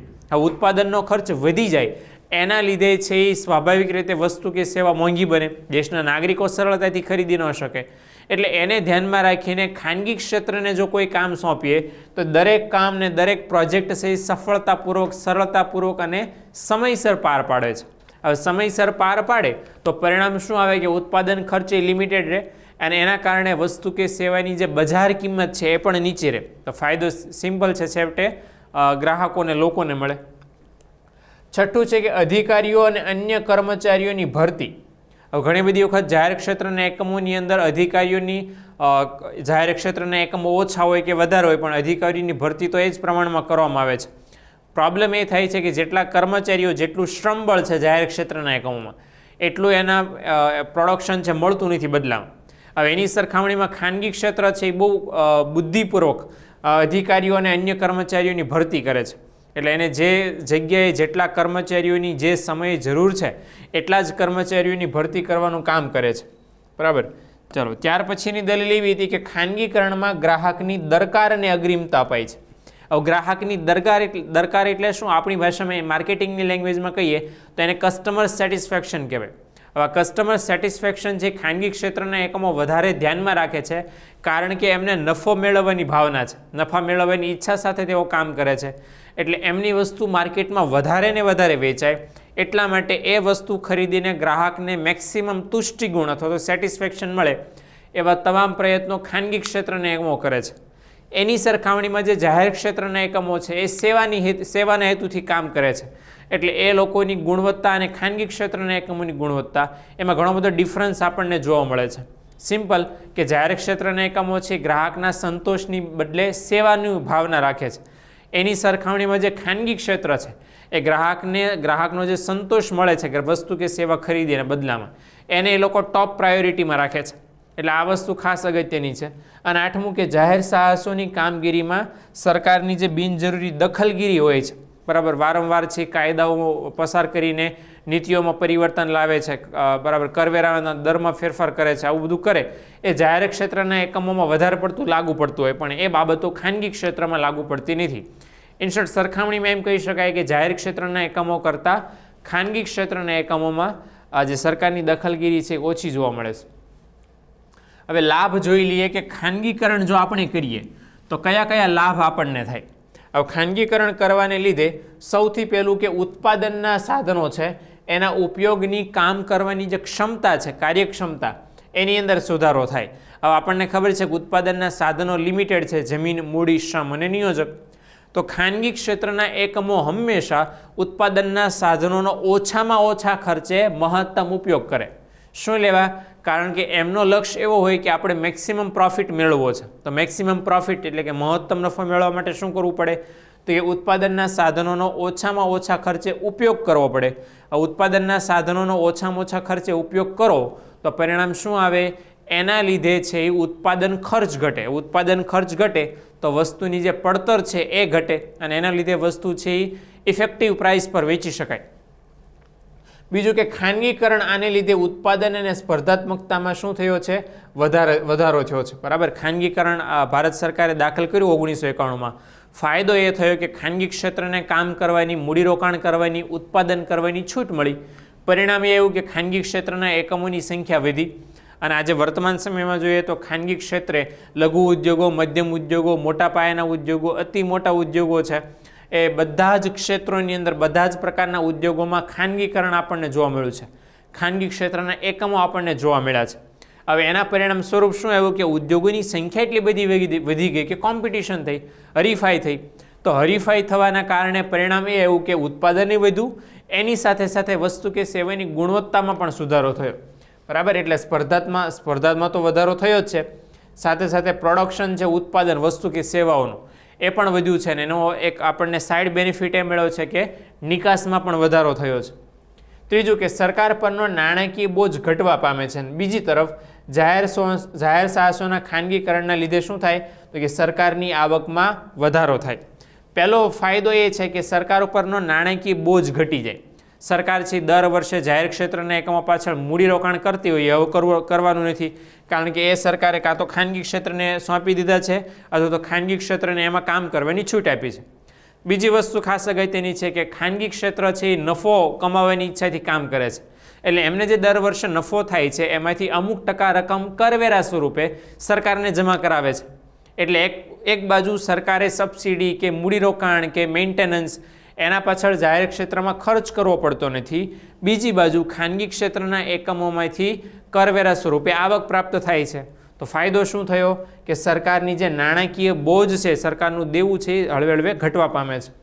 એની સામે સરકાર શું કરે, જાહેર સાહસ છે એને ખાનગી ક્ષેત્રને વેચી દે, બદલામાં શું આપે છે તો ભાડા પટ્ટે પણ આપી શકે, તો બદલામાં સરકારને શું મળે, નાણાં મળે, આવક મળે છે, એ પણ ફાયદો થાય છે. ચોથું છે કે ખાનગીકરણને લીધે સરકાર તેની આર્થિક અને સામાજિક વિકાસની યોજનાઓ પર વધુ ધ્યાન કેન્દ્રિત કરી શકે છે. હંમેશા એવું જોવા મળ્યું છે કે સમાજવાદી સરકાર હોય, સામ્યવાદી સરકાર હોય, એની અંદર સમાજના બધા જ ક્ષેત્રોનો વિકાસ કરવાની જવાબદારી સરકારની હોય અને એને લીધે બધા ક્ષેત્રોમાં વસ્તુ કે સેવાઓની જેટલી જરૂરિયાત હોય એ તમામનું ઉત્પાદન કરતા ઉદ્યોગો છે એનું સંચાલન છે સરકારે કરવું પડે. એટલે જેટલા વધારે જાહેર ક્ષેત્રના એકમો હોય એટલું વધારે સંચાલન કરવાની જવાબદારી, દેખરેખ, સાવચેતી સરકારે રાખવી પડે. એટલે એ જ સરખામણીમાં એ જ સંજોગોમાં આપણે કહી શકીએ કે સરકારે ખાનગીકરણ કર્યું તો ફાયદો એ થયો કે ખાનગીકરણ કરવાને લીધે ઉદ્યોગોની સંખ્યા ઘટી. કયા? તો કે જાહેર ક્ષેત્રના એકમોની. તો જેટલા જાહેર ક્ષેત્રના ઓછા એકમો એટલા સરકારને એમનું ઓછું ધ્યાન રાખવું પડે. તો પરિણામ શું આવે? બાકીનું બધું ધ્યાન છે એ લોકો પંચવર્ષીય યોજના બનાવવા પાછળ કે સરકારની જે વાર્ષિક આયોજનો લક્ષ્ય પ્રાપ્તિ છે એના પાછળ, ગરીબી, બેરોજગારી, આવકની અસમાનતા છે એ બધા પાછળ પોતાનું ધ્યાન આપી શકે અને એના માટે કામ કરી શકે. એ પણ અહીંયા ખાસ એક મહત્વનો ફાયદો છે. હવે ખાનગીકરણ સામે એવી દલીલો કરવામાં આવે છે, એની વિરુદ્ધ, ખાનગીકરણ વિરુદ્ધ, કે ખાનગીકરણ છે એ સારું તો છે જ પણ સાથે સાથે એની થોડીક એવી ખરાબ અસરો પણ છે. કઈ તો કે ખાનગીકરણ છે માત્ર ને માત્ર નફાના હેતુને અનુલક્ષીને કામગીરી કરતું જણાય છે. બહુ સિમ્પલ વાત છે કે દરેક ખાનગી ક્ષેત્ર છે હંમેશા એવી જ વસ્તુ કે સેવાઓનું ઉત્પાદન કરશે, એવા જ ક્ષેત્રોમાં મૂડીરોકાણ કરશે જ્યાં એને નફો દેખાય, એવી જ રીતે વસ્તુ સેવાનું વેચાણ કરશે જેથી એને નફો મળે. એટલે એક દલીલ એવી પણ થાય છે કે ગ્રાહકોને વસ્તુ છે જેટલી કિંમતે પડે છે એની અંદર ખાનગી કંપનીઓનો સેવાનો નહીં પરંતુ શેનો હેતુ સમાયેલો હોય છે? નફાનો હેતુ સમાયેલો હોય છે. એટલે કદાચ એવું પોસિબલ થાય કે કોઈ એવું ક્ષેત્ર કે જ્યાં ઓછો નફો છે સરખામણીમાં અથવા તો બિલકુલ નફો નથી, તો એવા ક્ષેત્રમાં ખાનગીકરણ ક્યારેય છે રસ દાખવશે નહીં. આ પહેલી દલીલ છે. બીજું કે જો ખાનગીકરણ એ સમાજના અમુક મુઠ્ઠીભર લોકોના હાથમાં થઈ જાય, બરાબર, તો પરિણામ શું આવે? આર્થિક સત્તાનું કેન્દ્રીકરણ થાય. ખાનગીકરણમાં પ્રોબ્લેમ બીજો એ છે કે આર્થિક અસમાનતા અથવા તો આવકની અસમાનતા ઊભી થઈ શકે, કારણ કે જે લોકો ખાનગી રીતે ખાનગીકરણ દ્વારા ઉદ્યોગોની સ્થાપના કરે તો એમની જ આવકમાં વધારો થાય, સમાજનો બાકીનો ભાગ છે કે આવકથી વંચિત રહી જાય. મતલબ થોડા લોકો પાસે આવક ભેગી થાય અને એના કારણે પરિણામ એ આવે કે આવકની ખૂબ જ અસમાન વહેંચણી ઊભી થાય. ઇન શોર્ટ, લાંબા ગાળે આવકની અસમાનતામાં વધારો થઈ શકે ખાનગીકરણના લીધે. અને ત્યાર પછીનું છે કે ગ્રાહકોનું અને નીચું વેતન ધરાવતા શ્રમિકોનું શોષણ થઈ શકે છે. હમણાં રિસન્ટલી તમે સમાચાર વાંચ્યા હોય તો બેંગ્લોરની અંદર છે એ ટોયોટા કાર બનાવતી જે કંપની છે એણે છે એના કર્મચારીઓનું શોષણ કર્યું ને એના કારણે કર્મચારીઓએ હડતાલ પાડી છે અત્યારે વર્તમાન સમયની અંદર. તો જો આ બધી ઘટનાઓ એટલા માટે બને છે કે ઘણી બધી વખત ખાનગી કંપનીઓ છે એ વસ્તુ કે સેવાનું ઉત્પાદન કરતા હોય તો એમાં વધારે ને વધારે નફાની અપેક્ષાને ધ્યાનમાં લઈને ગ્રાહકોને ઊંચી કિંમતે વસ્તુ વેચે, ઉપરાંત એની ત્યાં કામ કરતા જે કર્મચારીઓ છે એને નીચું વેતન પૂરું પાડે, બરાબર. અને એ બધાના લીધે કર્મચારીઓનું અને ગ્રાહકોનું શોષણ પણ થઈ શકે છે. ઘણી બધી વખત જે ખાનગી કંપનીઓ છે એ ગ્રાહકોને કિંમત છે વસૂલીને પૂરેપૂરી ગુણવત્તાવાળી વસ્તુ કે સેવાઓ પૂરી પાડતી નથી. એટલે એ પણ સંજોગો છે ખાનગીકરણમાં ઊભા થઈ શકે છે. ઓકે, ત્યાર પછીનો આર્થિક સુધારો છે ત્રીજો, અને એ છે વૈશ્વિકીકરણ, ગ્લોબલાઇઝેશન. જો આપણે પ્રાચીન સમયથી અંગ્રેજો ભારતની અંદર આવ્યા એ પહેલાંના સમયથી આપણે છે વિશ્વ વેપાર સાથે સંકળાયેલા છે. ઇનફેક્ટ એમ પણ કહી શકાય કે અંગ્રેજો આવ્યા એ પહેલાંનો ભારતનો સમય છે સુવર્ણકાળ હતો અને વિશ્વના કોઈ પણ દેશ કરતાં ભારત છે સૌથી વધારે વિશ્વ વેપારમાં સંકળાયેલો અને જોડાયેલો હતો. પણ ત્યાર પછી આપણને ખબર છે કે 1857માં છે એ પ્લાસીનું યુદ્ધ થયું, ત્યારથી બંગાળમાં છે અંગ્રેજ સરકારનો પાયો નખાયો અને ત્યાર પછીથી લઈને 1947 સુધી અંગ્રેજોના શાસન હેઠળ ભારત રહ્યું અને એને લીધે ઘણા બધા આર્થિક ફટકાઓ ભારતને જોવા મળ્યા. એના પરિણામે જે ભારતીય અર્થતંત્ર અતિશય સુવિકસિત હતું એ છે અતિશય પછાત દેશ બની ગયું 1947માં આવ્યું ત્યાં સુધી. અને સિમ્પલ વાત છે કે એ બધાની અસર દેશના વિદેશ વેપાર ઉપર પણ પડી. પહેલાં એવું હતું કે આપણી નિકાસો વધારે હતી, આયાતો નહિવત પ્રમાણમાં હતી અંગ્રેજો આવ્યા પહેલાં, પણ હવે બિલકુલ એનાથી ઉલટું થયું કે અંગ્રેજોએ 1947માં આપણને દેશ સોંપ્યો ત્યારે ભારતની છે આયાતો ખૂબ જ વધારે હતી, નિકાસો બહુ ઓછી હતી. અને આ સિલસિલો છે લગભગ 1980 સુધી ચાલ્યો કે જેની અંદર ભારતની આયાતો અતિશય વધારે પ્રમાણમાં હતી, ભારતની નિકાસો અતિશય ઓછી હતી. કારણ સિમ્પલ એક જ હતું કે ઉત્પાદન કરવાની ભારતના ઉદ્યોગોની એટલા બધા વિકસિત નહોતા, આપણી પાસે ટેકનોલોજી નહોતું, વિદેશી મૂડીરોકાણ નહોતું, ઉદ્યોગોની સંખ્યા વધારે નહોતી. આ બધા છે નેગેટિવ પરિબળોને લીધે ઉત્પાદન કરવાની શક્તિ ત્રણેય ક્ષેત્રોની, ઉદ્યોગ ક્ષેત્ર, સેવા ક્ષેત્ર અને કૃષિ ક્ષેત્ર, આ ત્રણેય ક્ષેત્રની નીચી હતી. અને આ બધાને લીધે પ્રોબ્લેમ શું આવતો કે ઇવન આપણે અનાજની પણ આયાત કરવી પડતી હતી, તમામ યંત્ર સામગ્રી, ટેકનોલોજી છે, પેટ્રોલિયમ છે, બધાની આયાત કરવી પડતી હતી. પરિણામે વિદેશી હુંડિયામણ છે એનો બહુ મોટા જથ્થાની આપણને જરૂર પડતી અને એ બધાના લીધે છે સરકાર માથે દર વર્ષે સતત અને સતત દેવું વધતું જતું હતું. અને આપણને ખ્યાલ છે કે આ જ વિડીયોની અંદર આપણે જોયું કે 1991ના પહેલા અઠવાડિયાની અંદર એવું થયું કે એક જ અઠવાડિયું ચાલે એટલો વિદેશી હુંડિયામણ સરકાર પાસે બાકી રહ્યું. એટલે આ પણ પ્રોબ્લેમ છે સરકાર પાસે હતો કે આયાતો આપણી ખૂબ જ વધારે છે, એની સામે નિકાસો, એક્સપોર્ટ્સ બહુ ઓછી છે. એને સોલ્યુશન કઈ રીતે કરી શકાય તો કે વૈશ્વિકીકરણ કરો. જેટલી પણ વિદેશી કંપનીઓ છે એને 1991 પહેલાં ભારતમાં પ્રવેશવાની, મૂડીરોકાણ કરવાની કે પછી ઉત્પાદન કરવાની બહુ ઓછી છૂટ હતી. ઇવન ત્યાં સુધી કહી શકીએ કે કોકાકોલા અને એ બધી કંપનીઓ છે જે વિશ્વની મોટી કંપનીઓ હતી, જનરલ મોટર્સ સહિતની, એ બધી કંપનીઓને ભારતમાં પ્રવેશવાની કે મૂડીરોકાણ કરવાની છૂટ જે તે વખતની સરકારે નહોતી આપી. કારણ કે ત્યારે સરકાર, ભારતની સરકાર એવું માનતી 1990 સુધી કે જો આપણે વિદેશી કંપનીઓને ભારતમાં કામ કરવાની છૂટ આપશું, મૂડીરોકાણ કરવાની છૂટ આપશું તો આપણા જે દેશના ઉદ્યોગો છે એમનું રક્ષણ નહીં થઈ શકે. એટલે દેશના ઘરેલું ઉદ્યોગોને રક્ષણ આપવા માટે આ વિદેશી કંપનીઓને મૂડીરોકાણ કરવાની કે કામ કરવાની મનાઈ હતી. એટલે એને દૂર કરી શકાય એના માટે છે વૈશ્વિકીકરણ કરવામાં આવ્યું, જે અંતર્ગત જો વિદેશી મૂડીરોકાણ ભારતની અંદર આવશે, જો એની સાથે સાથે ટેકનોલોજી પણ આવશે, એની સાથે સાથે કામ કરવાની કૌશલ્ય અને આવડતો પણ આવશે, તો સિમ્પલ સરવાળે દેશને જ ફાયદો થવાનો છે અને એનો લાભ સ્થાનિક ઉદ્યોગોને પણ મળશે. એટલે એક કોન્સેપ્ટ સાથે કે આ વિદેશી મૂડીરોકાણ, વિદેશી કંપનીઓ, વિદેશી સંસ્થાઓ વધારે ને વધારે સારા પ્રમાણમાં ભારતમાં આવે, ભારતીય ઉદ્યોગો અને ભારતીય જે કોર્પોરેટ કલ્ચર છે આખું એ વિદેશ સાથે વધારે ને વધારે જોડાય, બરાબર, આયાત અને નિકાસ વિશ્વના મોટાભાગના દેશો સાથે કરતું થાય, એના માટે છે આ પ્રયાસ સરકારનો હતો અને વૈશ્વિકીકરણ એ બધી બાબતોને ધ્યાનમાં લઈને જ કરવામાં આવ્યું. હવે અહીંયા વૈશ્વિકીકરણ એ શું છે? સામાન્ય રીતે પહેલાં અર્થ જોઈ લઈએ કે 1995ની અંદર આર્થિક સહયોગ અને વિકાસ સંગઠન એટલે OECDએ વૈશ્વિકીકરણની સત્તાવાર રીતે પરિભાષા કરી છે અને એણે એવું કીધું છે કે વિભિન્ન અર્થવ્યવસ્થાઓ વચ્ચે ઉત્પાદન અને મૂડી પ્રવાહની સ્વતંત્રતા, દેશની જેટલી પણ અલગ અલગ અર્થવ્યવસ્થાઓ છે એ બધી અર્થવ્યવસ્થાઓ અરસપરસ ઉત્પાદનની આપ-લે કરે, મૂડીરોકાણની આપ-લે કરે સ્વતંત્ર રીતે, તો એને વૈશ્વિકીકરણ થયું કહેવાય. ફોર એક્ઝામ્પલ આપણા વિશ્વની અંદર ઘણા બધા છે સંગઠનો ઊભા થયા છે. આપણે નાટો, સિયાટો, યુરો સંગઠન છે, બરાબર, એશિયન છે, સાર્ક છે, આ બધા સંગઠનો છે. એવી જ રીતે છે WTO છે, એ પણ એક સંગઠન છે. આ બધા સંગઠનો એટલા માટે ઊભા થયા છે કે સામાન્ય રીતે વેપાર એકદમ સરળતાથી કરી શકાય, ઘણી બધી જે વૈશ્વિક બાબતો છે એમાં સમજૂતી કરી શકાય, એના માટે ઘણા બધા સંગઠનો રજૂ થયા છે, રચ્યા છે. તો એ ખાસ સ્વતંત્ર રીતે થઈ શકે એને વૈશ્વિકીકરણ કહી શકાય. સામાન્ય રીતે એવું કહેવાય છે કે વૈશ્વિકીકરણ એટલે દેશના અર્થતંત્રને વિશ્વના અર્થતંત્ર સાથે વધુને વધુ જોડવાની પ્રક્રિયા. તો સિમ્પલ વાત છે કે આપણા દેશનું અર્થતંત્ર અને એના તમામ ક્ષેત્રનો અને તમામ ઉદ્યોગો વિશ્વના તમામ દેશના તમામ ઉદ્યોગો સાથે જોડાય અને એ પ્રક્રિયા જે થાય એને વૈશ્વિકીકરણ કહી શકાય. વૈશ્વિકીકરણ થાય એના માટે એક સરસ મજાની સંસ્થા કામ કરે છે, નામ છે વિશ્વ વ્યાપાર સંગઠન WTO, અંગ્રેજીમાં એને કહેવાય વર્લ્ડ ટ્રેડ ઓર્ગેનાઇઝેશન.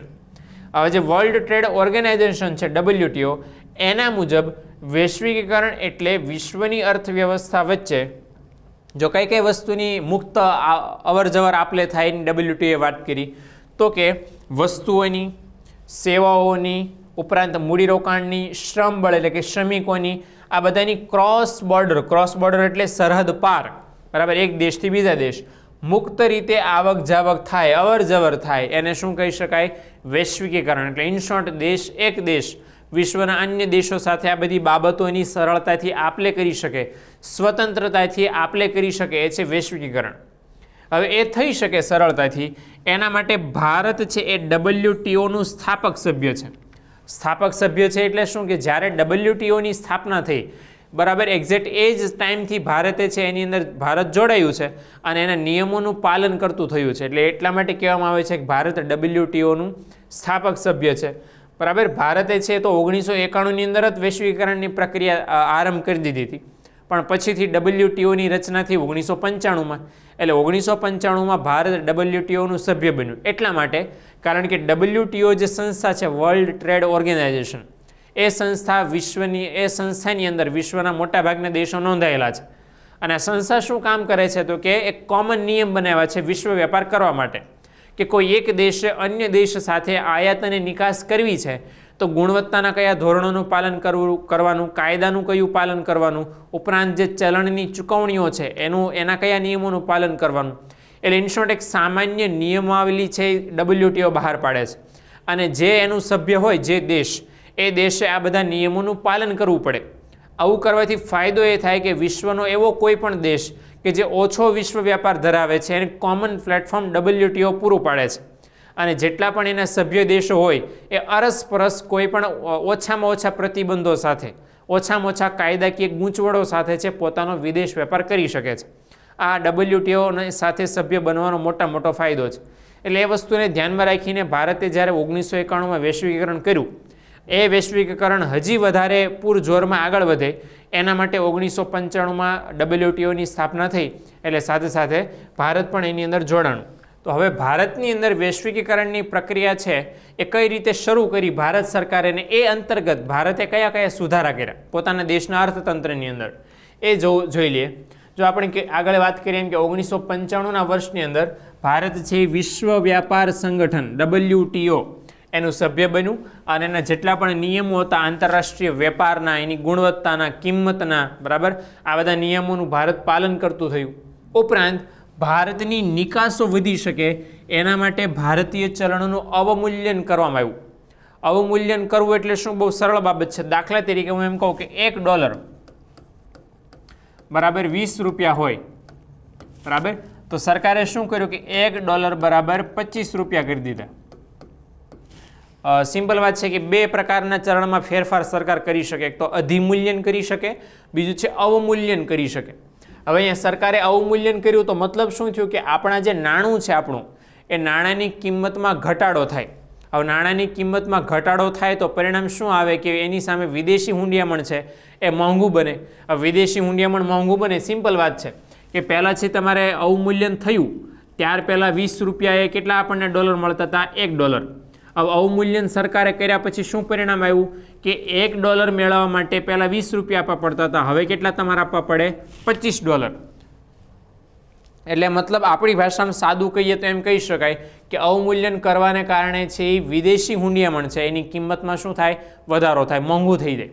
તો પરિણામ શું આવે કે અહીંયા છે આપણી આયાતોમાં શું થાય? ઘટાડો. કારણ કે પહેલાં છે તમારે $1 મેળવવા માટે શું પરિણામ આપવું? 20 રૂપિયાની વસ્તુ આપવી પડતી હતી, હવે તમારે કેટલી આપવી પડે? 25 આપવી પડે.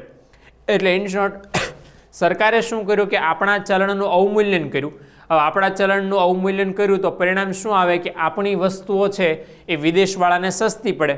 વિદેશવાળાને સસ્તી પડે એટલે વિદેશી કંપનીઓ, વિદેશની કોઈ પણ લોકો છે એ આપણા દેશમાંથી વધારે ને વધારે વસ્તુની ખરીદી કરે. કારણ કે એ લોકો છે અવમૂલ્યન પહેલાં $1 આપે તો એને 20 રૂપિયાની વસ્તુઓ મળે. હવે છે અવમૂલ્યન થઈ જાય એના પછી લોકો $1 આપે તો એને 25 રૂપિયાના મૂલ્યની વસ્તુઓ મળે. એટલે અવમૂલ્યન કરવાથી ફાયદો એ થાય કે ભારત દેશની વસ્તુઓ વિશ્વના તમામ દેશો માટે અવમૂલ્યન પછી સસ્તી બને અને પહેલાં કરતાં વધારે વસ્તુઓ એની કિંમતે મળવા પામે, એટલે વધારે ખરીદી કરવાના છે વિદેશના બધા લોકો, અને પરિણામ શું આવશે કે ભારતની નિકાસોમાં વધારો થશે. એટલે ઇન શોર્ટ ભારતે નિકાસમાં વધારો થઈ શકે એના માટે અવમૂલ્યન કર્યું. ઉપરાંત ભારતીય ચલણ રૂપિયાના અન્ય દેશોના ચલણ સાથેના વિનિમય દર અને એને ક્રમશઃ મુક્ત કર્યો. બીજો એક પ્રોબ્લેમ એ હતો કે આજે અવમૂલ્યન કર્યું સરકારે. એ અવમૂલ્યન એટલા માટે સરકાર કરી શકી કારણ કે ત્યારે વિદેશી હુંડિયામણની કિંમત કેટલી રાખવી, આની સામે રૂપિયાનું મૂલ્ય કેટલું રાખવું એ સરકારના હાથમાં હતું. સરકાર છે પોતાની રીતે નક્કી કરતી. પરંતુ આપણને ખબર છે કે બે કાયદા સરકારે એની અંદર પરિવર્તન લાવ્યું. એક તો ફેરા, આ ફેરા કાયદો હતો એ અંતર્ગત સરકાર જ છે તમામ કંટ્રોલ વિદેશી હુંડિયામણનું મૂલ્ય કેટલું રહેશે એના પર રાખતી, અને એને સરકારે દૂર કરીને નવો કાયદો સરકાર કઈ લાવી તો કે ફેમા, એટલે ફોરેન એક્સચેન્જ મેનેજમેન્ટ એક્ટ. એ અંતર્ગત સરકારે વિદેશી હુંડિયામણને મુક્ત કર્યો અને એનું જે મૂલ્ય છે બજારની અંદર માંગ અને પુરવઠાના આધારે કરવાનું નક્કી કર્યું. એટલે હવે વર્તમાન સમયની અંદર પણ વિદેશી હુંડિયામણ છે એનું રૂપિયામાં મૂલ્ય કેટલું એ કોઈ ચોક્કસ સરકાર નક્કી કરતી નથી. સરકાર છે જરૂર પડે તો જ એની અંદર દખલ લે છે. બાકી બજારમાં છે વિદેશી હુંડિયામણની માંગ કેટલી છે, એની સામે એનો પુરવઠો કેટલો છે, એ બધાને ધ્યાનમાં રાખીને જ પોતાના ચલણની કિંમત છે એ આપોઆપ નક્કી થાય છે, અને એના લીધે ખરીદ વેચાણમાં આયાત નિકાસમાં સતત ફેરફાર થાય છે. ઓકે, ત્યાર પછી છે કે દેશના અર્થતંત્રમાં સીધા વિદેશી મૂડીરોકાણને ક્ષેત્રવાર અને તબક્કાવાર વધુને વધુ મુક્ત બનાવી દીધું. હવે સીધું વિદેશી મૂડીરોકાણ એટલે શું તો કે એફડીઆઈ એટલે કે ફોરેન ડાયરેક્ટ ઇન્વેસ્ટમેન્ટ. હવે કોને કહેવાય એફડીઆઈ? બહુ જાણીતો શબ્દ છે, પ્રચલિત શબ્દ છે આપણા દેશના અર્થતંત્ર માટે, કે કોઈ વિદેશી સંસ્થા કે કંપની કે કોઈ વિદેશી વ્યક્તિ અથવા તો સરકાર આપણા ભારત દેશના કોઈ ઉદ્યોગોમાં કે કોઈ ક્ષેત્રની અંદર મૂડીરોકાણ કરે અને ઉત્પાદન કરવાનું શરૂ કરે, વેચાણ કરવાનું શરૂ કરે, આપણા દેશની અંદર કોઈ કંપની નાખે, પ્લાન્ટ નાખે અને ઉત્પાદન કાર્ય શરૂ કરે, એના માટે જેટલું પણ મૂડીરોકાણ થાય એ બધાને શું કહેવાય? એફડીઆઈ કહેવાય. એટલે ઇન શોર્ટ એમ કહી શકીએ કે FORD ફોર્ડ કંપની છે, મોટર કાર બનાવતી કંપની, બરાબર, એનો પ્લાન્ટ સાણંદની અંદર છે, તો એ પ્રત્યક્ષ વિદેશી મૂડીરોકાણ કહી શકાય. હમણાં છે આ વર્ષના સમાચાર એ છે કે આઈફોન જે કંપની બનાવે છે, બરાબર, એપલ કંપનીએ પોતાનો મેન્યુફેક્ચરિંગ પ્લાન્ટ છે ચાઇનામાંથી ટ્રાન્સફર કરીને ઇન્ડિયામાં બેંગ્લોરની અંદર પ્રોડક્શન છે, પ્રોડક્શન હાઉસ બનાવવાની તૈયારીમાં છે. એટલે આ જો ભારતની અંદર છે પ્રોડક્શન હાઉસ બને કે કોઈ ફેક્ટરી શરૂ કરે, સેમસંગે છે એ બરાબર નોઈડાની અંદર એની અંદર છે પ્રોડક્શન પ્લાન્ટ નાખ્યું છે જે એશિયાનું સૌથી મોટું છે. તો આ બધી વસ્તુ એ છે કે વિદેશી કંપનીઓ છે એ ભારતની અંદર આવીને પ્રોડક્શન પ્લાન્ટ શરૂ કરે, આ રીતે કંપનીઓ ખોલે, ઉત્પાદન શરૂ કરે, વેચાણ કરવા માંડે. એના માટે જેટલું મૂડીરોકાણ થાય છે આપણા માટે શું છે? એફડીઆઈ છે, બરાબર, ફોરેન ડાયરેક્ટ ઇન્વેસ્ટમેન્ટ છે. હવે કયા ક્ષેત્રમાં કેટલા ટકા મૂડીરોકાણ કરવું એ નક્કી કરવાની સત્તા સરકારને છે. એટલે સરકારે શું કર્યું છે કે વૈશ્વિકરણ અંતર્ગત સરકારે બધા જ ક્ષેત્રોમાં પ્રત્યક્ષ વિદેશી મૂડીરોકાણને છૂટ નથી આપી. હળવે હળવે દરેક ક્ષેત્ર વાઇઝ, દાખલા કે વીમાની અંદર, બેન્કિંગની અંદર, વાહન વ્યવહારની અંદર, સંદેશા વ્યવહારની અંદર ક્રમશઃ એક પછી એક તબક્કાવાર છે સરકારે પ્રત્યક્ષ વિદેશી મૂડીરોકાણને છૂટ આપી છે. ઘણા બધા ક્ષેત્રો એવા છે કે જેની અંદર સરકારે 100% વિદેશી મૂડીરોકાણની છૂટ આપી છે. ઘણા બધા ક્ષેત્રોની અંદર 25%, 75%, એવી રીતે ટકાવારી મુજબ સરકારે પ્રત્યક્ષ વિદેશી મૂડીરોકાણને છૂટ આપી છે, જેથી વિદેશી કંપનીઓ પણ આકર્ષાય, સાથે સાથે ભારતીય મૂડીરોકાણકારો છે એમનું પ્રભુત્વ પણ જળવાઈ રહે. ચલો, ત્યાર પછીનું છે ભારતીય ઉદ્યોગકારો અને રોકાણકારોને અન્ય દેશ સાથેના આર્થિક વ્યવહારોમાં વધારે ને વધારે સરકારે મોકળાશ આપી. પ્રોબ્લેમ એ હતો કે ભારતીય ઉદ્યોગકારો 1990 પહેલાં વિદેશમાં જવા માંગતા હોય, ત્યાં જઈને ઉદ્યોગ ધંધો સ્થાપવા માંગતા હોય, એટલી બધી છૂટ સરકારની હતી નહીં. સરકારની છૂટ તો જવા દઈએ, પણ પ્રોત્સાહન સરકારનું હતું નહીં. અને એને લીધે છે ભારતીય ઉદ્યોગકારો છે, ભારતીય રોકાણકારો વિદેશની કોઈ સંસ્થા સાથે કોલેબોરેશન કરવા માંગતા હોય, વિદેશની અંદર મૂડીરોકાણ કરવા માંગતા હોય તો એ પોસિબલ નહોતું. પરંતુ વૈશ્વિકીકરણ અંતર્ગત સરકારે નક્કી એ કર્યું કે વિદેશી મૂડીરોકાણકારો છે એ પોતાની મૂડી છે વિદેશની અંદર પણ રોકી શકે છે, વિદેશની કંપનીઓ પણ ખરીદી શકે છે.